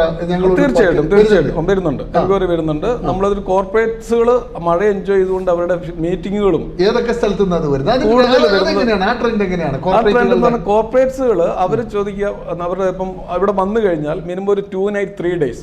കണ്ണൂരിനെ സംബന്ധിച്ച് നമ്മൾ ഏറ്റവും കൂടുതൽ അഭിമുഖീകരിക്കുന്ന ഒരു പ്രശ്നം, നമുക്കിപ്പം വരുന്ന ട്രാവലേഴ്സ് എന്ന് പറഞ്ഞാൽ FITs ആണ്, ഫ്രീ ഇൻഡിവിജ്വൽ ട്രാവലേഴ്സ് ആണ്. നമുക്കൊരു കോർപ്പറേറ്റ് കൾച്ചറിലുള്ള റിസോർട്ടുകളോ കാര്യങ്ങളോ ഇല്ല, ഒരു വലിയ കൺവെൻഷൻ നടത്താൻ പറ്റുന്ന വലിയ കോർപ്പ്. അപ്പോൾ അവർ കുറേ ആക്ടിവിറ്റികൾ നമ്മളോട് ചോദിക്കാറുണ്ട്, നിങ്ങൾ ചെയ്തു കൊടുക്കാറുണ്ട്. ഈവൻ തെയ്യം അടക്കമുള്ള കലാരൂപങ്ങളും natural activities, walking plus kayaking. പിന്നെ ഇവിടെയുള്ള ലോക്കൽ ഫുട്ബോൾ ടീമുമായിട്ട് ഞങ്ങളൊരു ഡൽഹിയിലുള്ള ഒരു കോർപ്പറേഷൻ കൊടുത്ത ബുക്കിങ് ഇവിടുത്തെ നാടൻ ഫുട്ബോൾ ക്ലബ്ബുമായിട്ട് മഴക്കാലത്ത് പുതിയ ഐഡിനറിയിൽ ചെയ്തതാണ്. പുതിയൊരു ഇവിടുത്തെ ഒരു അടുവാപ്പുറത്തുള്ള ഒരു ഫുട്ബോൾ ക്ലബ്ബുമായിട്ട് നമ്മൾ കണ്ടത്തിൽ വെച്ച് ചെളി നിറഞ്ഞുകൊണ്ടൊരു മാച്ച് കോർപ്പറേറ്റുകൾ വന്നിട്ടാണ് അത് അവരിവിടെ വന്നിട്ട് ഇവിടുത്തെ ലോക്കൽ ടീമുമായിട്ട് ഒരു സൗഹൃദ മത്സരം അവിടെ വെച്ച് ഞങ്ങൾ അതിന്റെ ഐഡിനറി ഒക്കെ പ്രിപ്പയർ ചെയ്ത് അയച്ചു. അവർക്ക് ട്രോഫി കൊടുക്കുക. അതുപോലെ ചുണ്ടൻ വള്ളങ്ങൾ, ചെറിയ വള്ളങ്ങളുടെ ഒരു വള്ളംകളി ഈ കോർപ്പറേഷന് വേണ്ടി മംഗലശ്ശേരിയിൽ വെച്ച് നടത്താൻ വേണ്ടി ഒരു പരിപാടി ഉണ്ടായിരുന്നു. ഈ മോഹൻലാലിന്റെ മംഗലശ്ശേരിയാണോ അത്? അല്ല, ഇത് കുപ്പമ്പുഴയുടെ പാലക്കാടാണ്. പക്ഷെ ഇത് പാലക്കാടിനെ വെല്ലുന്ന ആംബിയൻസ് ഉള്ള സ്ഥലമാണ്. ഈ പരിപാടിയിലൂടെയെങ്കിലും കുറെ അവിടെ വലിയൊരു ഗ്യാലറി പണിത് വെച്ചിട്ടുണ്ട്. അപ്പൊ അവിടെ ഇരുന്ന് ശരിക്കും പുഴയിൽ വീഴുന്ന മഴത്തുള്ളികൾ കണ്ടുകൊണ്ട് ഇപ്പുറത്ത് വയലിന്റെ സീനറിയും കണ്ടുകൊണ്ട് ശരിക്കും മഴയെ ആസ്വദിക്കാൻ പറ്റും. ഈ കോർപ്പറേറ്റുകളുടെ അവരുടെ മീറ്റിങ്ങുകൾ ഇങ്ങനെ ഒരു കാഴ്ചപ്പാടിലേക്ക് കൊണ്ടുവരാൻ നമ്മളെ ഭാഗത്തുനിന്ന് മുൻകൈ എടുത്തിട്ടാണ് അവര് സെർച്ച് ചെയ്തിട്ട് വന്നുപെടുന്നതാണോ? എങ്ങനെയാണ് ശരിക്കും ആരാ അവർ അഡ്വൈസ് ചെയ്യുന്നുണ്ടാകുക? എങ്ങനെയായിരിക്കും അതിന്റെ? അവരിപ്പോ അവരുടെ എല്ലാ വർഷവും നടക്കുന്ന, കാരണം നമ്മൾ കോർപ്പറേറ്റുകൾ കയ്യും ടൈയും സൂട്ടൊക്കെ ഇട്ട് വലിയ ലക്ഷറി റിസോർട്ടുകളിൽ അല്ലെങ്കിൽ ലക്ഷറി 7 star 5 star ഹോട്ടലുകളിൽ നടക്കുന്ന മീറ്റിങ്ങുകളാണ് നമ്മുടെ മനസ്സിലുള്ളത്. നാടൻ പന്തി കളിക്കാരോടൊപ്പം ചളിയിൽ ഇറങ്ങി കളിക്കുന്ന കോർപ്പറേറ്റുകൾ എന്ന് പറയുമ്പോൾ ശരാശരി അങ്ങനെയുണ്ട്. നമ്മളതിന് കൊട്ടേഷൻ കൊടുക്കാറുണ്ട്. അവര് വന്ന് പ്രീ ടൂർ ചെയ്ത് പോവാറുണ്ട്. ചില സാങ്കേതിക കാരണങ്ങൾ ചിലത് നടക്കാൻ പറ്റാണ്ടാവും. ചിലപ്പോൾ കണക്ടിവിറ്റി അവർക്ക് ഡൽഹിയിൽ നിന്ന് കൂടെ എത്തിപ്പെട്ടാൽ ഫ്ലൈറ്റ് ഉണ്ടാവില്ല. ഏതൊക്കെ സ്റ്റേറ്റിൽ അങ്ങനെ വരുന്നുണ്ട്? ബാംഗ്ലൂരിൽ നിന്ന് മിക്കപ്പോഴും എൻക്വയറീസ് ഡൽഹിയിൽ നിന്ന് വരുന്നുണ്ട്, മുംബൈയിൽ നിന്ന് വരുന്നുണ്ട്. അതുപോലെ നമ്മുടെ ഇവിടുത്തെ എടുത്തു പറയേണ്ട ഒരു സംഭവമാണ് നീലിയാർക്കോട്ടത്തിലെ മഴ നനഞ്ഞിട്ടുള്ള തെയ്യം. വലിയ തെയ്യം, ഏറ്റവും വലിയ മുടിയുള്ളത്. അത് മഴയാണെങ്കിലും വെയിലാണെങ്കിലും അത് വരും, മാറൂല. അതെല്ലാം ശനിയാഴ്ചയും 5 മണി തൊട്ട് 5:30 തൊട്ട് ഉണ്ട്. ആ ക്രൗഡ് പോയി കാണണം. അവിടെ നല്ല ആൾക്കാരും വരുന്നുണ്ട് കാണാൻ. ഇതൊന്നും പക്ഷെ പുറംലോകം അറിയുന്നുമില്ല. ഇന്ത്യക്കകത്ത് പോയിട്ട് കേരളത്തിനകത്ത് മറ്റ് സ്റ്റേറ്റുകളിൽ പോലും ഇത് പ്രൊമോഷൻ നടക്കുന്നുണ്ടോ എന്നുള്ളതാണ് നമുക്കറിയില്ല. അവിടെയാണ് DTPC സർക്കാർ മുൻകൈ എടുത്തിട്ട് നല്ല രീതിയിൽ പ്രൊമോഷൻ നടത്തി കഴിഞ്ഞാൽ ഒരുപാട് ആൾക്കാർക്ക് വരാൻ പറ്റും. KSRTCയുടെ അടുത്ത ഐറ്റിനറിയിൽ നീലിയാർക്കോട്ടത്തിലെ തെയ്യം കൂടി ഉൾപ്പെടുത്തണം. ഇപ്പൊ നമ്മള് തെയ്യം പാക്കേജ് ചെയ്യുന്നുണ്ട്, മറ്റേ അവിടെ ഇല്ല. നമ്മളിപ്പോ പ്രധാനമായി ചെയ്യുന്നത്, കാരണം എല്ലാ ദിവസവും തെയ്യം ലഭിക്കുന്നത് പറശ്ശിനിക്കടവ് മാത്രമാണല്ലോ. അപ്പൊ അതുകൊണ്ട് തന്നെ നമ്മള് ആ ഒരു ഈ ശനിയാഴ്ച ഒരു സ്പെഷ്യൽ യാത്ര ശരിക്കും നീലിയാർക്കോട്ടത്തേക്ക് വെക്കേണ്ടതാണ്. അത് ഞാൻ നേരിട്ട് എന്റെ കുടുംബമായി പോയി കണ്ടതാണ്. നമുക്ക് ഈ തൻസീറിനോടൊന്ന് ചോദിക്കാം, ഈ കാലത്ത് മഴക്കാലത്ത് ഈ സാറ്റർഡേ മാത്രമേ ഉള്ളൂ, ബാക്കിയുള്ള ദിവസങ്ങളിൽ എന്തൊക്കെയാണ് നടക്കുന്നത്? എങ്ങനെയാണ് തൻസീർ, ഞായറാഴ്ച മാത്രമേ നിങ്ങൾ ടൂർ ഓപ്പറേറ്റ് ചെയ്യുന്നുള്ളൂ? KSRTC ഇപ്പോൾ ശനി ഞായർ ദിവസങ്ങളിലാണ്. ശനിയാഴ്ച എങ്ങോട്ടൊക്കെയാണ് പോകുന്നത്? ശരി, നമ്മൾ ശരിക്കും ഇത് തുടങ്ങിയത് ശനി ഞായർ അവധി ദിവസങ്ങളിൽ ഐഡിയലായി കിടക്കുന്ന വണ്ടി യൂട്ടിലൈസ് ചെയ്യുക എന്നുള്ള ലക്ഷ്യത്തോടെയാണ്. അല്ലാതെ ഇവിടെ ടൂറിസം വികസിപ്പിക്കുക എന്നുള്ള ലക്ഷ്യത്തിലല്ല. പക്ഷെ ആ ലെവലിലേക്ക് മാറി എന്നുള്ളത് മറ്റൊരു കാര്യം. അതുകൊണ്ടാണ് സാർ ഇപ്പൊ ഈ ഇന്റർവ്യൂവിൽ നമ്മളെ ക്ഷണിച്ചത് തന്നെ. അല്ലാതെ ശനിയാഴ്ച നമ്മൾ എങ്ങോട്ടേക്കാണ് പോകുന്നത്? നമ്മൾ സാധാരണ വെള്ളിയാഴ്ച രാത്രി പുറപ്പെടും. എന്നിട്ട് ശനി ഞായർ മൂന്നാർ, ഗവി, വാഗമണൊക്കെ ആകുമ്പോൾ അങ്ങനെ 2 days പ്രോഗ്രാം. എന്നിട്ട് തിങ്കളാഴ്ച രാവിലെ എത്ര മണിക്കാണ് പുറപ്പെടുക? വെള്ളിയാഴ്ച രാത്രി 7 മണിക്ക് സ്റ്റാർട്ട് ചെയ്യും. ആൾക്കാർ ഓഫീസൊക്കെ കഴിഞ്ഞ് അല്ലെങ്കിൽ മറ്റ് പ്രോഗ്രാമുകൾ കഴിഞ്ഞ് വൈകുന്നേരം 7 മണിക്ക് നമ്മുടെ സെമി സ്ലീപ്പർ ബസ്സുകളാണ്. സാധാരണക്കാർ കാണുമ്പോൾ ഇവിടെയുള്ള ഫാസ്റ്റ് വെള്ളയും ചുവപ്പുള്ള ബസ്സുകളല്ല, അതെല്ലാം നല്ല ബസ്സുകളും KSRTC സാറ് പറഞ്ഞത് തന്നെ.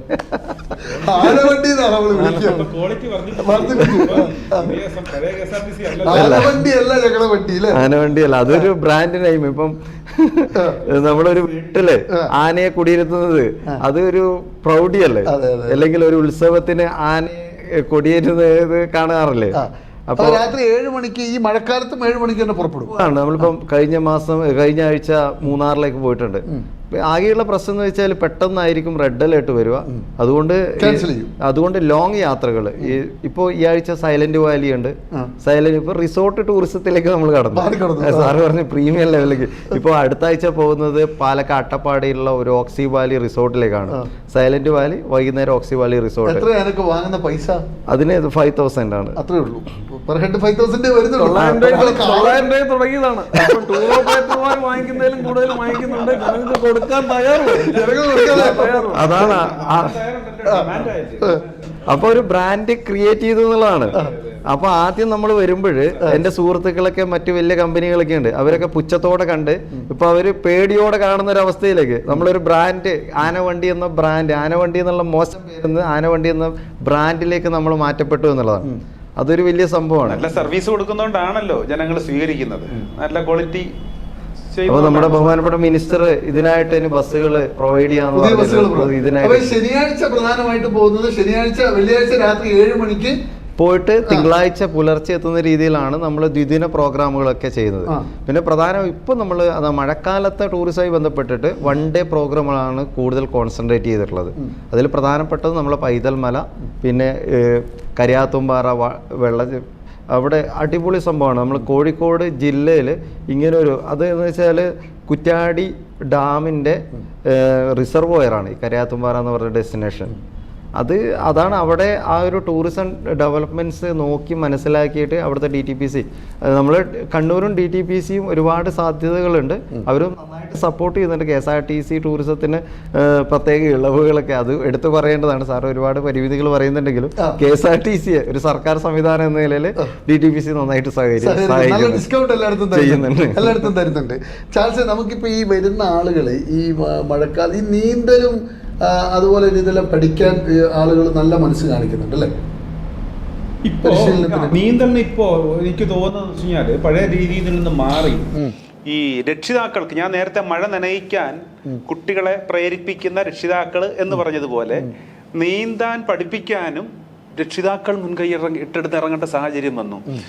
നമ്മുടെ കുഞ്ഞു പ്രായത്തിൽ അല്ലെങ്കിൽ നമുക്ക് മുമ്പുള്ള തലമുറ എന്ന് പറയുമ്പോൾ വീട്ടിൽ നിന്ന് എങ്ങനെയും ചാടി എല്ലാവരും എവിടെയെങ്കിലും പോയിട്ടൊക്കെ പഠിച്ചൊക്കെ വരുമായിരുന്നു. അതിനുശേഷം എനിക്ക് തോന്നുന്നു എൻ്റെ കാലഘട്ടം വന്നു കഴിഞ്ഞപ്പോഴേ തന്നെ അങ്ങനെയില്ല, എന്നാലും നോക്കി പഠിക്കാൻ പറ്റുന്നൊരു സാഹചര്യം ഉണ്ടായിരുന്നു. ഇപ്പോഴത്തെ അവസ്ഥയെന്ന് പറഞ്ഞാൽ കുട്ടികൾക്ക് പഠിക്കണമെന്നുള്ള കാര്യമൊന്നും വലിയ നിർബന്ധമൊന്നുമില്ല. അവർക്ക് ഫോണും നോക്കി ഇരുന്നാൽ മതി. ഇതിപ്പം പഠിക്കുക എന്ന് പറയുന്നത് പഠിപ്പിക്കുക എന്ന് പറയുന്നത്. യെസ്, രക്ഷിതാക്കളുടെ ആവശ്യമായി മാറി. ഈ കുട്ടികൾക്കോ ഇപ്പോഴത്തെ അങ്ങനെ ഉള്ളവർക്കൊന്നും അങ്ങനത്തെ താല്പര്യമില്ല. എന്നാലോ ഏതെങ്കിലും കായലിലോ വെള്ളത്തിലോ പുഴയിലോ കുളത്തിലോ പോയി വീഴുകയും അപകടത്തിൽപ്പെടുകയും ചെയ്യുന്നു. അതുകൊണ്ട് രക്ഷിതാക്കളുടെ ആവശ്യമായി മാറി ആ ഉള്ള ഒരു കുട്ടിയുടെ ജീവൻ സംരക്ഷിച്ചത് അതാണ്. അപ്പൊ അതുകൊണ്ട് അവരുടെ ആവശ്യമായി മാറിയാണ് പഠിപ്പിക്കുക എന്നുള്ള നിലയിലേക്ക് മാറിയിട്ടുണ്ട്. അല്ലെങ്കിൽ കുട്ടികൾ ഇപ്പോഴും ഫോണും നോക്കിയിരിക്കുന്ന ഒരു അവസ്ഥ, ഫോണിലേക്ക് ഒതുങ്ങിപ്പോയി. ഇപ്പം അതുകൊണ്ട് സംഭവിക്കുന്നതെന്ന് പറഞ്ഞാൽ മരണം, ഞാൻ ഇപ്പം നോക്കിയാണ് ഇന്ന് കണ്ണൂരിന്റെ ടൗണിന്റെ 10 കിലോമീറ്റർ ചുറ്റളവിൽ ഇന്ന് രാവിലെയും കൂടെ ആയപ്പം 11 മരണമായെന്ന് തോന്നുന്നു. ഇന്ന് രാവിലെ ഒരു കുന്നാവ് കുളത്തുണ്ട്. ഇന്നലെ അതേപോലെ ഒരു BDS വിദ്യാർത്ഥി മരണപ്പെട്ടു. എത്ര മരണങ്ങളാണ് നടന്നുകൊണ്ടിരിക്കുന്നത്. എല്ലാം കുറച്ച് ചെറുപ്പക്കാരുമാണ് കുറച്ച് കുട്ടികൾ. ഈ നമ്മുടെ ഈ ടൂറിസം, മഴക്കാല ടൂറിസത്തിൽ പതിയിരിക്കുന്ന അപകടങ്ങൾ എന്താ നിങ്ങളുടെ നോട്ടത്തിൽ?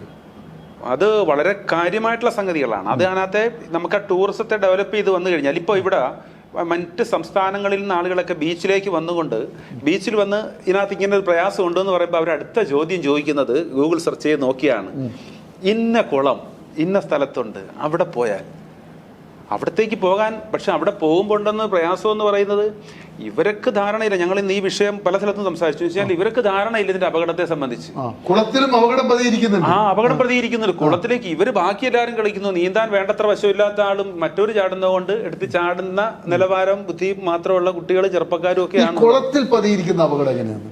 പലപ്പോഴും ആള് പറയുന്നുണ്ട് ഇങ്ങനെ താഴത്തേക്ക് പോയി ആരോ പിടിച്ചു വെച്ചതുപോലെ കാലിൽ പിടിച്ച് നിലത്ത് പൂഴ്ത്തി വെച്ചു, അതിന്റെ ഉള്ളിൽ വേറെ കിണറുണ്ട് എന്നൊക്കെ പറഞ്ഞിട്ട് പല കഥകൾ കേൾക്കാം. അങ്ങനെ ഒന്നുമില്ല. അതിന്റെ എല്ലാ അടിസ്ഥാന പ്രശ്നം എന്ന് പറയുന്നത് വേണ്ടത്ര നമ്മൾ അന്നേരം വിഷയം മാറിപ്പോ. അതുകൊണ്ട് എന്നാലും എന്ന് വെച്ചാൽ അടിസ്ഥാനപരമായിട്ട് നീന്താൻ വേണ്ടത്ര വശം ഇല്ലാത്തത് തന്നെയാണ് ഇതിന്റെ എല്ലാം പ്രയാസം, ബേസ്.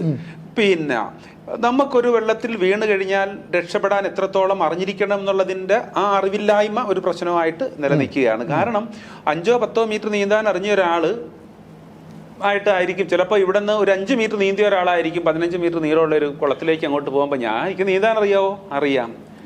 എങ്ങനെ അറിയാം? ഇപ്പോൾ നമുക്കൊരു 1500ഓളം പേര് ശരാശരി ഒരു വർഷം വെള്ളത്തിൽ മുങ്ങി, കേരളത്തിൽ വെള്ളത്തിൽ മുങ്ങി മരിക്കുന്നതിനകത്ത് 90%-വും 1500 പേരാണോ മരിക്കുന്നത് ഒരു വർഷം? 1500 പേര് മരിക്കുന്നു. ലോകത്ത് പിന്നെ 2,36,000 പേരോളം ശരാശരി വെള്ളത്തിൽ മുങ്ങി മരിക്കുന്നുണ്ട് ഒരു ലോകത്ത്. അത് ഇന്ത്യയിൽ 30,000 പേരാണ് ഒരു വർഷം വെള്ളത്തിൽ മുങ്ങി മരിക്കുന്നത്. നമ്മുടെ കേരളത്തിൽ ഒരു 1,500ഓളം പേര് ശരാശരി വെള്ളത്തിൽ മുങ്ങി മരിക്കുന്നു.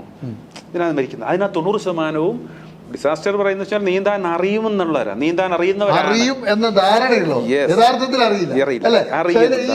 ഇപ്പൊ ഈ പോകുന്ന നിങ്ങളുടെ ടൂറിലൊക്കെ കൊണ്ടുപോകുമല്ലോ, നമ്മൾ ഈ മഴക്കാലത്ത് വരുന്നവര് ഇത്തരം അപകടങ്ങൾ പതിയിരിക്കുന്ന പ്രദേശങ്ങളിലൂടെയുള്ള യാത്രകൾ, വയൽ, ഈ പറഞ്ഞതുപോലെ കുളങ്ങൾ, അതുപോലെ പുഴ, ഇത്തരം സ്ഥലത്തേക്കുള്ള യാത്രകളിൽ മനുഷ്യർക്ക് കൊടുക്കുന്ന നിർദ്ദേശങ്ങളുണ്ടോ? എങ്ങനെ ശ്രദ്ധിക്കണം?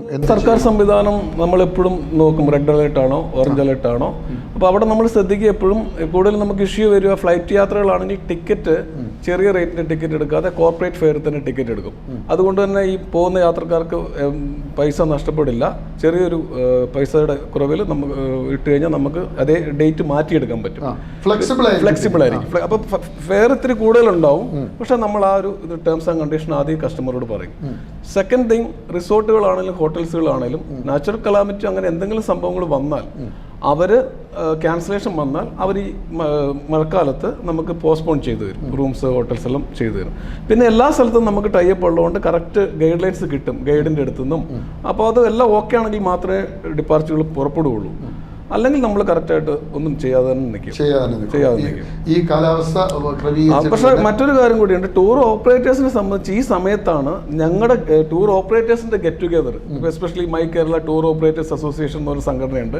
500ഓളം മെമ്പേഴ്സ് ഉണ്ട് ആലപ്പുഴ. ഞങ്ങൾ ആഘോഷിക്കാൻ മഴക്കാലത്താണ്. ഞങ്ങളിപ്പോ തഞ്ചാവൂര്, വാൽപ്പാറ ഫെമിലറൈസേഷൻ ടൂർ 2 ബസ്സിനാ പോയിട്ട് വന്ന് 3 ദിവസത്തെ പരിപാടി.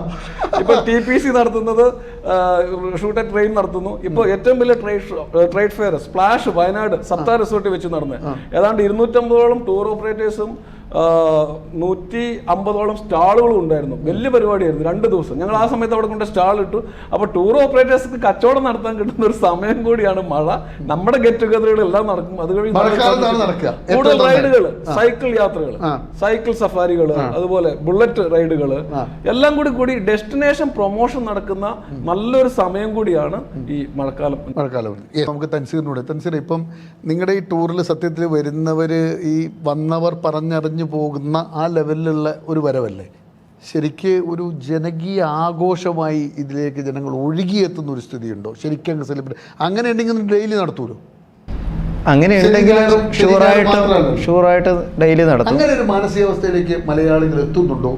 എത്താൻ എന്ത് നമ്മൾ ചെയ്യണം? എത്തുന്നുണ്ടെന്നുള്ളതിന്റെ ഒരു തെളിവാണ് എൻക്വയറീസ് ഉണ്ട് ഒരുപാട് നമുക്ക് ഡെയിലി നടത്താൻ വേണ്ടിയിട്ട്.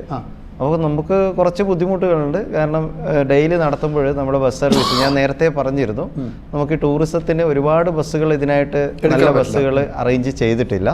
അപ്പോൾ പരിമിതമായ സൗകര്യങ്ങൾ, അപ്പോൾ ഓരോ യൂണിറ്റിലും നന്നായിട്ട് ചെയ്യുന്ന യൂണിറ്റുകളിൽ നല്ല 3-4 ബസ്സുകളാണ് ടൂറിസത്തിന് വേണ്ടി അലോട്ട് ചെയ്തത്.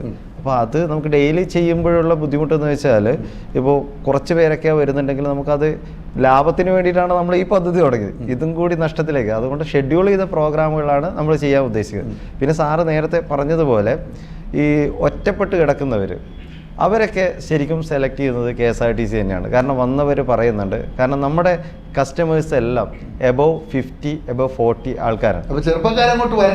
ചെറുപ്പക്കാർ വരണ്ടെന്നല്ല, അപ്പോൾ സാർ ഈ പറഞ്ഞതുമായിട്ട് തുടർച്ചയായിട്ട്, കാരണം പലരുടെയും മക്കളൊക്കെ വിദേശത്തായിരിക്കും, അച്ഛനും അമ്മയായിരിക്കും വീട്ടിലുണ്ടാവും. അപ്പോൾ KSRTC എന്ന് പറയുമ്പോൾ സാറൊന്നും തെറ്റിദ്ധരിക്കേണ്ട, ഒരു മലയാളികളുടെ അഭിമാനമാണ്. നമ്മൾ കുറ്റം പറയുമ്പോഴും അതിൽ പോകുമ്പോഴുള്ള ഒരു സെക്യൂരിറ്റി, ഒരു സർക്കാർ സംവിധാനത്തിൻ്റെ സർക്കാരാണ് ഗ്യാരണ്ടി കൊടുക്കുന്നത്, അല്ലാതെ ഞാനോ KSRTC. അപ്പുറം സർക്കാർ സംവിധാനത്തിൽ ജോയിൻ ചെയ്യുമ്പോൾ ഉണ്ടാവുന്ന ഒരു സെക്യൂരിറ്റി ഉണ്ടല്ലോ, അത് വെച്ചിട്ടാണ്, അതുകൊണ്ട് ഞാൻ തെറ്റിദ്ധരിക്കരുതെന്ന് പറഞ്ഞത്. ആ ഒരു വിശ്വാസം എന്തായാലും നമ്മൾ ഏതായാലും ഏത് സാറായാലും ഒന്ന് ചൂസ് ചെയ്യുമ്പോൾ, ഏതൊരു പ്രൊഡക്റ്റ് സെല് ചെയ്യാൻ അല്ലെങ്കിൽ ചൂസ് ചെയ്യുന്നുണ്ടെങ്കിൽ സർക്കാർ സംവിധാനം എവിടെ വിദേശത്ത് പോയി കഴിഞ്ഞാൽ, നമ്മൾ നാട്ടിലല്ല ഒരു പുറത്ത് സ്ഥലത്ത്, അല്ലെങ്കിൽ നമ്മളൊരു ജില്ലക്ക് നിന്ന് പുറത്തുനിന്ന് ഒരാൾ വന്നു കഴിഞ്ഞാൽ, ഇപ്പൊ പലപ്പോഴും നമ്മൾ ഇവിടെ വർക്ക് ചെയ്യുന്ന സർക്കാർ ഉദ്യോഗസ്ഥർ അവർ എത്രയോ ആൾക്കാർ നമ്മുടെ ജോയിൻ ചെയ്തിട്ടുണ്ട്.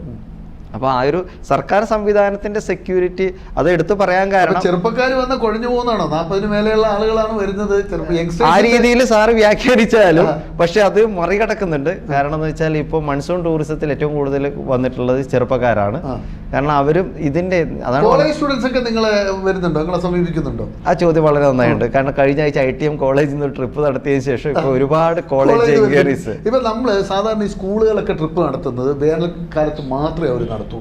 ഒരു മഴക്കാല യാത്രയെക്കുറിച്ച് സ്കൂളുകൾക്കൊരു ക്ലാസ് കൊടുക്കുക, എന്നിട്ട് ഈ വിചാരസിനെ പോലുള്ള ആളുകളെ കൂടെ കൂട്ടുക, പുഴയിൽ ഇറങ്ങി കുളിക്കുമ്പോൾ ഇവരെ പോലുള്ള ആളുകളുടെ, അല്ലെങ്കിൽ ചെറിയ കുളത്തിലും തോട്ടിലും ഒക്കെ ഇറങ്ങി കുളിക്കുക. കുട്ടികൾ അങ്ങനെ ഒരു ടൂറിസത്തിലുള്ള സാധ്യത എത്രമാത്രം ഉണ്ട്? ഇപ്പോൾ സർക്കാർ ഇപ്പോൾ ഒരു പുതിയൊരു പ്രൊജക്റ്റ് നമ്മുടെ KSRTC അത് ഗതാഗത മന്ത്രി പുറപ്പെടുവിച്ചിട്ടുണ്ടായിരുന്നു, ട്രാവൽ ടു ടെക്നോളജി എന്ന് പറഞ്ഞത്. സ്കൂളുകൾക്ക് വളരെ ചീപ്പ് റേറ്റ്, അത് ഇപ്പോൾ ഡിസ്ക്ലോസ് ചെയ്താൽ സാറിന്. അപ്പോൾ അതുകൊണ്ട് സ്കൂളുകൾക്ക് ട്രാവൽ ചെയ്യാൻ വേണ്ടി, അല്ലെങ്കിൽ സാധാരണ അന്ന് പറഞ്ഞിരുന്നു ശിവൻകുട്ടി മന്ത്രി, കാരണം പൈസ ഇല്ലാത്തവരെയും കൂടി ടൂർ പ്രോഗ്രാമുകളിലേക്ക് പങ്കെടുപ്പിക്കണം എന്നുള്ളത്. അത് KSRTC ചേർന്നിട്ടാണ് സർക്കാർ, നമ്മുടെ ഗതാഗത മിനിസ്റ്റർ എല്ലാ സ്കൂളിലേക്ക് നോട്ടീസ് അയച്ചിട്ടുണ്ട്. കാരണം ട്രാവൽ ടു ടെക്നോളജി എന്നൊരു പ്രോഗ്രാമാണ്. ഏതെങ്കിലും സാങ്കേതികപരമായിട്ടുള്ള സ്ഥലത്ത് സന്ദർശിക്കുക, അതോടൊപ്പം ടൂറിസം ഡെസ്റ്റിനേഷൻ ഉൾപ്പെടുത്തിയിട്ട് ചെറിയ നിരക്കിൽ എല്ലാ സ്റ്റുഡൻസിനും ടൂർ പ്രോഗ്രാമിൽ പങ്കെടുക്കുന്നുള്ള ഒരു വലിയൊരു ലക്ഷ്യമാണ് സർക്കാർ നടപ്പിലാക്കാൻ ഉദ്ദേശിക്കുന്നത്. അല്ലാതെ KSRTC ലാഭത്തിലാവാൻ വേണ്ടിയിട്ടല്ല, അങ്ങനെ ഒരു തെറ്റിദ്ധാരണ വേണ്ട. കാരണം കമ്പലായി ചെയ്യുമ്പോൾ ചെറിയ നിരക്കാണ് നമ്മൾ കുട്ടികൾക്ക് വേണ്ടി മഴക്കാലത്ത് സാധ്യതയുണ്ടോ അങ്ങനെ ഒരു പാക്കേജ്? മഴക്കാലത്ത് ആയിട്ടല്ല, മഴക്കാലം കാരണം സെക്യൂരിറ്റി ഒരു പ്രശ്നം. സാർ ഇത് പറയുമ്പോഴും സാറിന്റെ കുട്ടി ഒരു സുരക്ഷിതയില്ലാത്ത അങ്ങനെ ഒന്ന് ആലോചിച്ചൂടെ? നമ്മൾ എപ്പോഴും ഈ കുട്ടികളെ ഈ പുറത്തിറങ്ങരുത്, മഴ നനയരുത്, കരയരുത്, വെയിൽ കൊള്ളരുത് എന്നൊക്കെ പറഞ്ഞ് വളർത്തുന്നതിനപ്പുറത്തേക്ക് നീ വെയിൽ കൊള്ളണം, നീ കരയണം, നീ മഴ നനയണം, നീ ചെളിയിൽ വീഴണം, നീ വെള്ളത്തിൽ വീണ് എഴുന്നേക്കാൻ പഠിക്കണം എന്ന് പഠിക്കുന്ന ഒരു പഠന ശാഖ ഉണ്ടായാൽ കുറച്ചുകൂടി കരുതുള്ള മക്കൾ ഉണ്ടാവില്ലേ? ഉണ്ട്. എൻ്റെ അടുത്ത് ഇതിനിടയ്ക്ക് എനിക്കിത് മണ്ടൂരിന്ന് എൻ്റെ ഒരു സുഹൃത്ത്, ഒരു കേശവൻ മാഷ് ഉണ്ട്, സ്കൂളിന്റെ മാനേജറാണ്. അപ്പം പുള്ളി ഇപ്പൊ എൻ്റെ അടുത്ത് അങ്ങനെ കൊണ്ടുവരണമെന്നും പറഞ്ഞിരിക്കുകയാണ് കുട്ടികളെ.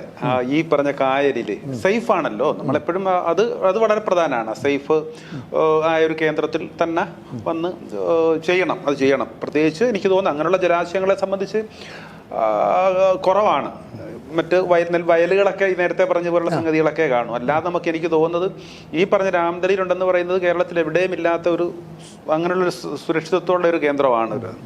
എനിക്ക് മറ്റൊരു കാര്യം കൂടി പറയാനുള്ളത്, പിന്നെ KSRTC ഇപ്പം ടൂറിസം എടുക്കേണ്ടുന്ന പണിയാണ്. KSRTC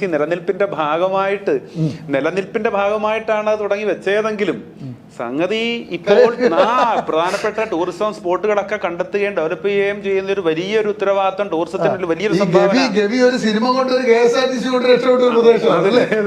വലിയൊരു സംഭാവനയാണ്. പക്ഷെ അത് പറയുമ്പോ വലിയൊരു സംഭാവനയാണ് തരുന്നത്. അപ്പൊ ഇങ്ങനെയുള്ള ടൂർ കോർഡിനേറ്റർമാര് ഇങ്ങനെയുള്ള ഗസ്റ്റുകളെയും കൊണ്ട് ആ സ്പോട്ടുകളിൽ എത്തുമ്പോൾ അവിടെ വേണ്ടുന്ന അടിസ്ഥാന സൗകര്യങ്ങൾ ഇല്ലെങ്കിൽ പിന്നീട് അങ്ങോട്ട് വരാനായിട്ട് ആളുകൾ മടിക്കുന്ന ഒരു അവസ്ഥ ഉണ്ടാവും. അപ്പൊ അതുകൊണ്ട് ടൂറിസം ഡിപ്പാർട്ട്മെന്റ് ഇപ്പൊ ഇങ്ങനെയുള്ള സേവനം നമുക്ക് ഫ്രീ ആയിട്ട് കിട്ടുന്നത് പോലെ ടൂറിസത്തിന് കിട്ടുകയാണ്. നിലനിൽപ്പിന്റെ ഭാഗമായിട്ട് ഇത് ചെയ്തു പോകുന്നു. പക്ഷെ ആ സ്പോട്ടിൽ എത്തിക്കഴിയുമ്പോൾ അവിടെ അടിസ്ഥാന സൗകര്യങ്ങളുടെ അഭാവം വളരെ ഗുരുതരമായിട്ട് നിലനിന്ന് പോവുകയാണ്. ഞങ്ങൾ കുറച്ചു മുമ്പേ കാര്യം ഡിസ്കസ് ചെയ്തു. ചിലപ്പം ഒരു ടോയ്ലറ്റ് സൗകര്യം, അല്ലെങ്കിൽ കുളിക്കുന്ന ഒരു സ്ഥലത്താണെങ്കിൽ ഒരു ബാത്റൂമിന്റെ സൗകര്യം, ഈ സൗകര്യങ്ങളെല്ലാം ഒരുക്കാതെ എത്ര കോടികൾ ചെലവഴിച്ചിട്ടും കാര്യമില്ല. കാരണം അല്ല, അത് വളരെ പച്ചയായ ഒരു സത്യമാണ്. നമ്മളിപ്പം പല ടൂറിസം ഡെസ്റ്റിനേഷനുകളിൽ പോയാലും ഒരു മാസീവ് ക്രൗഡ് വരുന്നിടത്ത് ബാത്റൂം ഫെസിലിറ്റി നമ്മൾ പലയിടത്തും ഹോം സ്റ്റേകളിൽ വീടുകളിൽ പോയി ബാത്റൂം ചോദിച്ചിട്ടുണ്ട്. അത് ഒരുപാട് ശ്രദ്ധിക്കേണ്ട ഒരു സബ്ജക്റ്റാണത്. അതിനെക്കുറിച്ച് പറയുകയാണെങ്കിൽ ഇപ്പോഴത്തെ മുഴപ്പിലങ്ങാടിൻ്റെ അവസ്ഥ എനിക്കറിയില്ല. ഇപ്പം വന്നേ പിന്നെ എന്തായി അതിന് മുമ്പ് അറിയാം. അത്ര ഏഷ്യയിലെ ലോങ്ങസ്റ്റ് ബീച്ചാണ്. അത് CRZ ഇഷ്യൂസ് കൊണ്ടാണ് പണിയാത്തതെന്ന് പറയുന്നു. പല ജെട്ടികൾ പണിത് വെച്ചിട്ടുണ്ട്. പക്ഷെ പബ്ലിക്കിനുള്ളൊരു ഫെസിലിറ്റി ഇല്ല. അവർ പലരും വീടുകളിൽ പോയിട്ട് ചോദിക്കുകയാണ് ബാത്റൂം ഫെസിലിറ്റി.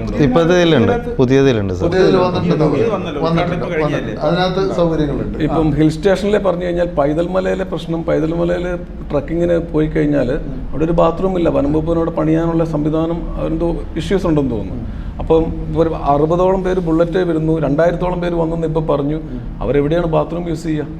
പിന്നെ അങ്ങോട്ടുള്ള സ്ഥലങ്ങൾ മുഴുവൻ വനംവകുപ്പിൻ്റെ ആയതുകൊണ്ട് ഒരു വല്ലാത്തൊരു ബുദ്ധിമുട്ടുള്ള സംഭവമാണ്. പിന്നെ ഏഴരക്കുണ്ട് വെള്ളച്ചാട്ടത്തിൽ മാത്രം എനിക്ക് തോന്നുന്നത് ഇപ്പോൾ അവിടെ ഫെസിലിറ്റി ഉണ്ട്. അവർ കയറുന്നിടത്ത് എൻട്രി ടിക്കറ്റ് വാങ്ങിക്കുന്നുണ്ടെങ്കിലും അവരവിടെ ഒരു ഫെസിലിറ്റി ഒരുക്കിയിട്ടുണ്ട്. അപ്പോൾ എല്ലാ ഡെസ്റ്റിനേഷനിലും ബീച്ച് സൈഡുകളിൽ പ്രത്യേകിച്ച് അടിസ്ഥാന സൗകര്യം ഡെവലപ്പ് ചെയ്യേണ്ടതുണ്ട്. തീർച്ചയായും നമ്മുടെ സമയം തീരുകയാണ്. ഒരു പെൻഷനോടൊരു ചോദ്യം, മഴക്കാല ടൂറിസം അങ്ങനെ പറഞ്ഞു നടത്തുന്ന പാക്കേജുകളുണ്ട്? അതാണ് പറഞ്ഞത്, വൺ ഡേ പാക്കേജുകൾ മൊത്തത്തിൽ മഴക്കാലത്ത് വേണ്ടി മാത്രമാണ്. ഇല്ല, നമ്മൾ ഡിസംബറോടുകൂടി ക്ലോസ് ചെയ്യും.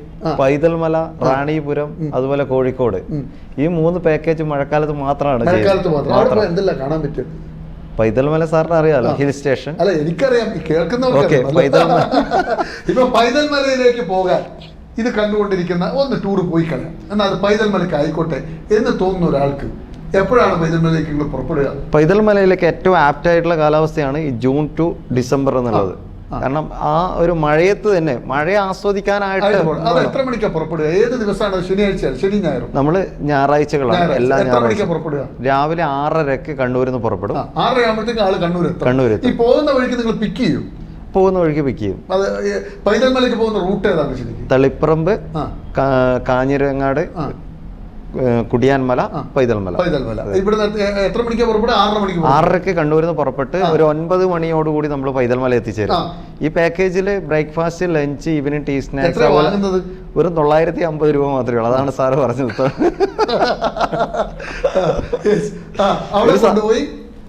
അവിടെ എത്ര മണിക്ക് എത്തും പൈതൽമലയിൽ? അവിടെ ഒരു 9:30 എത്തിച്ചേരും. എന്നിട്ട് അവിടെ എന്താ പരിപാടി? അവിടെ 3 മണിക്കൂർ സ്പെൻഡ് ചെയ്യാനുള്ള സമയം കൊടുക്കുന്നുണ്ട്. നടന്ന് കളിക്കുക. ഒരു സാധാരണ നടന്ന് കളിക്കാൻ മഴ നനയാന്ന് പറഞ്ഞാൽ നിങ്ങൾ ബസ്സിൽ നിന്ന് ഇറക്കി വിടുന്നു. ഇറക്കി വിട്ട് മഴ നനയാൻ പോകുന്ന ട്രാക്ക് സൂട്ട് ഒക്കെ ഇട്ട് വേണമല്ലോ പോവാൻ. നമ്മള് ഗൈഡും കൂടെ പോവാം. ട്രാക്ക് സൂട്ട് ഇട്ടിട്ടെല്ലാം പോണല്ലോ. ട്രാക്ക് സ്യൂട്ട് ഇടാം. എല്ലാ പോകുമ്പോൾ തന്നെ ട്രാക്ക് സൂട്ട് ഇട്ടിട്ടാണ് ആള് വരിക? എങ്ങനെയാ അതിന്റെ ഒരു അവസ്ഥ? നമ്മൾ ശരിയായ നിർദ്ദേശം കൊടുക്കാറുണ്ട്. ട്രക്കിങ്ങിന് പോകുമ്പോൾ ധരിക്കേണ്ട ഡ്രസ് കോഡ്, അതുപോലെ തന്നെ ഷൂസ് ധരിക്കാൻ പറയും, കോട്ട് എടുക്കാൻ പറയും. അതുപോലെ തന്നെ അവിടെ അട്ടയുടെ ശല്യം ഉണ്ട്, അതുകൊണ്ട് സാനിറ്റൈസർ, സ്പ്രേ സാനിറ്റൈസർ, എല്ലാ നിർദ്ദേശങ്ങളും കൊടുത്തിട്ടാണ് നമ്മൾ സജ്ജീകരിക്കുക. എത്ര മണിക്കൂർ അവിടെ മൊത്തം കറങ്ങും ഈ പൈതൽ മലയിൽ? 3 മണിക്കൂറോളം സ്പെൻഡ് ചെയ്യാൻ പറ്റും. നമ്മൾ 9:30 എത്തിക്കഴിഞ്ഞാൽ 12:30 മാത്രമാണ് താഴെ ഇറങ്ങുള്ളൂ. അത് കഴിഞ്ഞിട്ട് എന്താ പരിപാടി? അത് കഴിഞ്ഞ് നേരെ ലഞ്ചിന് പോകും. ലഞ്ച് കഴിഞ്ഞിട്ട് നമ്മൾ സാധാരണ പറയും ഉണ്ട് കഴിഞ്ഞ് കുളിക്കുന്നവനെ കണ്ടാൽ കുളിക്കണമെന്ന്. പക്ഷേ നമ്മുടെ പാക്കേജിൽ അങ്ങനെയാണ്. കാരണം ഏഴരക്കൊണ്ട് വെള്ളച്ചാട്ടത്തിൽ നമ്മൾ ഭക്ഷണം കഴിച്ചു കഴിഞ്ഞിട്ട് ഒരു 3 മണിക്കൂർ അർമാദിക്കുകയാണ്. അതിനുശേഷം ഒരു 5 മണിക്ക് വീണ്ടും നമ്മൾ പാലക്കയം തട്ടിന്റെ പ്രത്യേകത, കേരളത്തിൽ അപൂർവം ഹിൽ സ്റ്റേഷൻ, അത് ശരിക്കും നമ്മൾ മാർക്കറ്റ് ചെയ്യുന്നില്ല, അപൂർവം ഹിൽ സ്റ്റേഷനുകളിൽ ട്രെക്കിംഗ് ഇല്ലാതെ ടോപ്പിലെത്താൻ പറ്റുന്ന. അങ്ങോട്ട് പോവാ പാലക്കാട്ടിലേക്ക് ട്രെക്കിംഗ് ഇല്ലാതെ എത്തുക? ട്രെക്കിങ് ജീപ്പ് വഴി പോവാം. പക്ഷെ KSRTC ആന വണ്ടിയാണല്ലോ, നിങ്ങൾ തന്നെ പറഞ്ഞു, ആനകൾക്ക് പോകാൻ വഴി വേണ്ടല്ലോ. അതുകൊണ്ട് ജീപ്പ് പോകുന്നിടത്ത് നമ്മൾ KSRTC പോകുന്നുണ്ട്. അതെ അതെ, ടോപ്പിൽ പോകും. അതാണ് ഒന്ന്. പിന്നെ രണ്ടാമത്തത് ഏഴരക്കുണ്ട് വെള്ളച്ചാട്ടം, പാലക്കയം തട്ട്, പൈതൽ മല, ഈ ഒരു പാക്കേജ്. പിന്നെയുള്ളത് Ranipuram hill station, Bekal fort, Bekal beach and park. ഈ പറഞ്ഞ പോലെ രാവിലെ 6 o'clock പുറപ്പെട്ട് 9 o'clock തിരിച്ചെത്തും. ഇതാണ് ഇതിലുള്ള. പിന്നെ കോഴിക്കോട് നമ്മൾ അകലാപ്പുഴ ബോട്ടിങ്, കരിയാത്തുംപാറ, ജാനൈക്കാട്, പിന്നെ ഇരിങ്ങൽ ക്രാഫ്റ്റ് വില്ലേജ്. നമ്മൾ പ്രധാനമായിട്ടും ഇത് ഞാൻ പറഞ്ഞില്ലേ, പ്രാദേശിക ടൂറിസത്തിനാണ് ഈ മൺസൂൺ കാലഘട്ടത്തിൽ നമ്മൾ ഉപയോഗിക്കുന്നത്. കാരണം മഴ നനഞ്ഞ് നമ്മൾ ഒരു ദിവസം അടിച്ചു പൊളിച്ച് വരിക എന്നുള്ളതാണ്. പനിയും കൊണ്ട് പോവോ അവസാനം? ഈ മഴക്കാലത്ത് ഇപ്പൊ ഇവര് പറഞ്ഞില്ല, ഇതുപോലെ തന്നെ താങ്കളുടെ മനസ്സിൽ താങ്കളിങ്ങനെ ഈ മഴയും വെള്ളവും കടലും കായലും ഒക്കെ ആയിട്ട് ഇങ്ങനെ ഇടപഴകി ജീവിക്കുന്ന ഒരാളാണല്ലോ. എങ്ങനെ ആസ്വദിക്കാൻ പറ്റും നമ്മുടെ ആളുകൾക്ക്? നന്നായിട്ട് ആസ്വദിക്കാം. ഏതൊക്കെ ഭാഗത്ത് എങ്ങനെയൊക്കെയുള്ള ഇവര് പറഞ്ഞ റൂട്ട് നിങ്ങൾ കണ്ടല്ലോ, ആ ലെവലിൽ നിങ്ങളെ ശ്രദ്ധയിൽപ്പെട്ട പോയി ആസ്വദിക്കാൻ പറ്റിയ സ്ഥലങ്ങൾ ഏതൊക്കെയാണ്? ടീമായിട്ടല്ല, സിംഗിൾ ആയിട്ട്, ഫാമിലി ആയിട്ടൊക്കെ പോകാൻ പറ്റിയ. ഇപ്പൊ നിങ്ങളൊരു സ്ഥലം പറഞ്ഞല്ലോ, ഒരു കായൽ, കുട്ടോളം വെള്ളം, അതെവിടെയാണ് ശരിക്കും? അതുപോലെ നിങ്ങളുടെ ശ്രദ്ധയിൽപ്പെട്ട പ്രദേശങ്ങൾ വേറെ കായലായിട്ട് പറയാനില്ല. പിന്നെ ഞാനൊന്നും ഉദ്ദേശിച്ചത് മാടായിപ്പാറയാണ്. പിന്നെ ഏഴോം സൈഡിലൊക്കെയുള്ള വയലുകൾ അതിനു വേണ്ടി രൂപപ്പെടുത്തിയെടുത്തു. ഇപ്പൊ മംഗലശ്ശേരിക്ക് ഇപ്പുറത്താ. മംഗലശ്ശേരിക്ക് അടുത്ത് തന്നെയാണ് ഏഴവും വരുന്നത്. ആ ഏഴവും വളരെ ശ്രദ്ധിക്കപ്പെടുന്ന ഒരു കേന്ദ്രമാണ്. ഏഴവും ടൂറിസവുമായിട്ട് ബന്ധപ്പെട്ട് ഏഴിലം അല്ലേ, അറിയാമല്ലോ. അപ്പോ അവിടെയൊക്കെ അങ്ങനെയുള്ള സ്പോട്ടുകൾ രൂപപ്പെടുത്തിക്കൊണ്ട് ഈ ചെളിവെള്ളത്തിലൊക്കെ കിടന്ന് കളിച്ച് മറിഞ്ഞ് ഫുട്ബോളും കളിച്ച് അതിനു വേണ്ടി മാത്രം, നേരത്തെ ഇവിടെ സാർ സൂചിപ്പിച്ചതുപോലെ അതിനു വേണ്ടിയിട്ട് മാത്രമായിട്ടുള്ള ഒരു പാക്കേജുകൾ ഒന്ന് എടുത്ത് ടെസ്റ്റ് ചെയ്ത് നോക്കിക്കഴിഞ്ഞാൽ എനിക്കും സക്സസ് ആകാൻ ചാൻസ് ഉണ്ടാവും, സാധ്യതയുണ്ട്. ഈ കായല്, മാടായിപ്പാറ, ഇവിടെയുള്ള ഫുട്ബോൾ കളി, ഇതെല്ലാം കൂടെ ഒക്കെ ആയിട്ട് അങ്ങനെയുള്ള സ്ഥലങ്ങൾ മഴക്കാലത്ത് എങ്ങനെയാണെന്നുള്ളതും കളിക്കാനും ഇതൊക്കെ ചെയ്തു വരുമ്പോൾ അടിസ്ഥാന സൗകര്യങ്ങൾ വരുന്നവർക്ക് ഇത് കഴിയുമ്പോൾ വേണം, എന്തുവാണ് സൗകര്യങ്ങൾ വേണം എന്നുള്ളത്. പക്ഷേ എങ്ങനെയാണ് ഈ നമുക്ക് ഈ മഴക്കാലത്ത്, ഇപ്പൊ താങ്കൾ പറഞ്ഞപ്പോൾ എനിക്ക് ഏറ്റവും അട്രാക്റ്റീവ് ആയിട്ട് തോന്നിയത് ഈ മൾട്ടിനാഷണൽ കമ്പനികൾ അവരുടെ കോർപ്പറേറ്റുകൾ മീറ്റിങ്ങിന് വന്നിട്ട് പ്രാദേശിക ടീമുകളായിട്ട് ചെളിയിൽ ഉരുണ്ട് കളിക്കുന്നു എന്ന് പറയുന്നു. നമുക്ക് അങ്ങനെയുള്ള ഒരു പാക്കേജോ അങ്ങനെയുള്ള ചിന്തയോ ഉണ്ടോ? സർ, നമ്മുടെ കമ്പനി ചെയ്തിട്ടുണ്ടത് ഇന്ത്യൻ സ്കൂൾ ഓഫ് ഡെമോക്രസി, ഒരു NGO ആണ്, ഡൽഹി ബേസ്. അവർ കേരളത്തിൽ അവരുടെ എല്ലാ വർഷവും അവരുടെ മീറ്റിംഗ്സ് മാത്രമല്ല, ഒരു ട്രെയിനിങ് ആണ്. അവർ ഇന്ത്യയിലെ എല്ലാ സ്റ്റേറ്റിൽ നിന്നും MLA-മാരെ വാർത്തെടുക്കുന്ന ട്രൂ പൊളിറ്റീഷ്യൻസ് എന്നാണ് ആ ക്യാമ്പയിൻ്റെ പേര്. അപ്പോൾ അത് നമ്മൾ ഒരു പ്രാവശ്യം നമ്മൾ നടത്തി, അവരെ കൊണ്ടുവന്നു. അവർ നമ്മുടെ ഇവിടെ എന്താ പറയുക, ഇവിടെ ഒരു റിസോർട്ട് ഉണ്ടായിരുന്നു, എൻ്റെ പേര് ഞാൻ മറന്നുപോയി, ഇവിടെ വെച്ച് നടത്തി. അവരെന്നിട്ട് ഏറ്റവും നല്ല പഞ്ചായത്തായിട്ട് കുറുമാത്തൂർ പഞ്ചായത്തിൽ പോയി വിസിറ്റ് ചെയ്തു. അന്ന് നമ്മുടെ ശിവദാസൻ മിനിസ്റ്റർ വന്ന് അവരെ അഭിസംബോധന ചെയ്തു.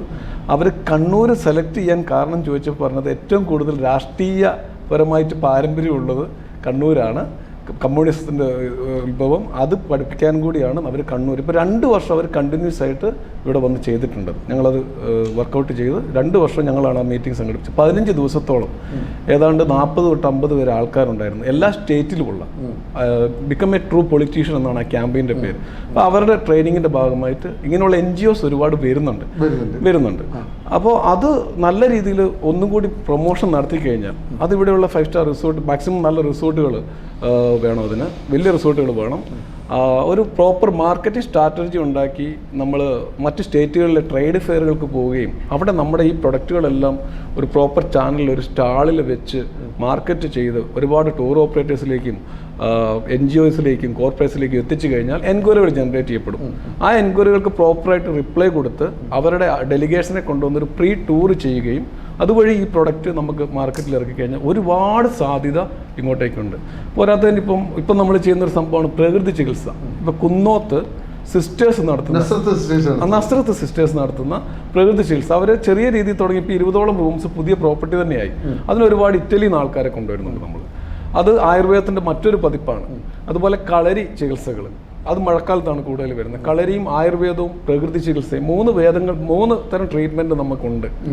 അപ്പോൾ ഇതൊക്കെ വളരെ സാധ്യതയുണ്ട്, അതിന് ഒരുപാട് പൊട്ടൻഷ്യലുണ്ട്. അത് ഏത് രീതിയിൽ മാർക്കറ്റ് ചെയ്യാൻ ആരുടെയൊക്കെ സഹായം വേണം, എങ്ങനെ മറ്റുള്ളവരിലേക്ക് എത്തിക്കാം എന്നുള്ളതിനെ കുറിച്ചായിരിക്കണം ഇനിയുള്ള ചർച്ചകളും. എങ്കിൽ മാത്രമേ നമുക്കിത് കൂടുതൽ ഉയരങ്ങളിലേക്ക് എത്തിക്കാൻ പറ്റുള്ളൂ. ശരി, നമ്മുടെ സമയം തീരുകയാണ്. പ്രേക്ഷകരെ ഒരു കാര്യം മനസ്സിലായി, നമ്മളൊരു പൊതുവെയുള്ള ഒരു ചിന്ത, ഓണക്കാലം വരട്ടെ നമുക്കൊരു യാത്ര പോകാം, വേനലവധി വരട്ടെ നമുക്കൊരു യാത്ര പോകാം. നമ്മൾ ആഘോഷങ്ങൾക്കൊക്കെ ഇങ്ങനെ കാലവും പരിധിയും സമയവും നമ്മൾ നിശ്ചയിച്ചിട്ടുണ്ട്. പൊതുവേ മലയാളികൾ അങ്ങനെയാണ്. നിങ്ങൾ വേനലവധി എടുത്താൽ എല്ലാ ഭാഗത്തേക്കും ടൂർ പോകുന്ന കുടുംബങ്ങളെ നിങ്ങൾക്ക് കാണാം. എല്ലാ സ്ഥലത്തും തിരക്കായിരിക്കും ആ സമയത്ത്. ഓണക്കാലം 10 ദിവസം അവധിയാണെങ്കിൽ എല്ലായിടത്തും യാത്രകളാണ്. ഈ സമയത്തല്ല എപ്പോഴും യാത്ര ചെയ്യാം, എപ്പോഴും ജീവിതം ആഘോഷിക്കാം, എപ്പോഴും നമുക്ക് ആഘോഷിച്ച് തിമിർക്കാം. കാരണം ഇവരൊക്കെ പറഞ്ഞ ഒരു കാര്യം എല്ലാവരും കോവിഡ് വന്നതിന് ശേഷം നമ്മൾ ആഘോഷിക്കാൻ തുടങ്ങി. കാരണം എപ്പോഴാണ് മൂക്കി പഞ്ഞു വെക്കേണ്ടി വരിക എന്ന് ഒരാൾക്കും പിടികിട്ടാത്തൊരു കാലഘട്ടത്തിലൂടെ നമ്മൾ ജീവിക്കുന്നത്. ഏത് സമയവും ഇൻസിഡൻറ്റുകൾ അങ്ങനെയാണ് സംഭവിച്ചുകൊണ്ടിരിക്കുന്നത്. ഒരു ദിവസം, ഈ നിമിഷമാണ് നമ്മുടെ ജീവിതത്തിൽ നമ്മുടെ മുന്നിലുള്ളൂ, നമുക്ക് ആഘോഷിക്കാം.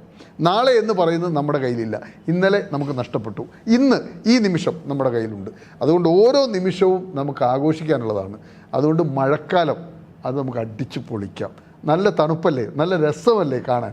വയലും കുളവും കായലും കടലും, അവിടെ പതിയിരിക്കുന്ന അപകടങ്ങളെ തിരിച്ചറിഞ്ഞ് അത് എങ്ങനെ കൊണ്ടാടാം എന്നുള്ളത് ഇവരൊക്കെ പറഞ്ഞപ്പോൾ ചെറിയൊരു ബോധം മനുഷ്യർക്ക് ഉണ്ടാകുമെന്നാണ് കൂടുതൽ ആളുകൾ ഇപ്പം കടന്നു വരുന്നുണ്ട്. പക്ഷേ കിട്ടാവുന്ന അവസരം, ഇത്ര മനോഹരമായ ഈ കൊച്ചു കേരളത്തിൽ നമുക്ക് ഒത്തിരി പ്രകൃതി അനുഗ്രഹിച്ച് നൽകിയ സംവിധാനങ്ങളുണ്ട്. അത് കൊണ്ടാടാനും ആഘോഷിക്കാനും നമുക്ക് സാധിക്കണം. അത്തരത്തിലുള്ള ഒരു ചിന്തയിലേക്ക് പ്രേക്ഷകരെ വരാത്തവർ വരണം. അതിനാണ് നേർരേഖ ഈ മഴക്കാല ടൂറിസം എന്ന വിഷയം ചർച്ച ചെയ്തിരിക്കുന്നത്. നിങ്ങൾക്ക് ഈ 3 പേരും പറഞ്ഞ കാര്യങ്ങളിൽ കുറച്ച് ബോധ്യം ഉണ്ടായിട്ടുണ്ടാകും എന്ന് തന്നെയാണ് ഞങ്ങൾ കരുതി. ചിന്തിക്കുക, ആഘോഷിക്കുക മഴക്കാലവും. ഇത്ര വിലപ്പെട്ട സമയം ഞങ്ങൾക്ക് വേണ്ടി തന്നതിന് നിങ്ങൾക്ക് 3 പേർക്കും നന്ദി. ഒപ്പം പ്രേക്ഷകർക്കും നന്ദി. നമസ്കാരം.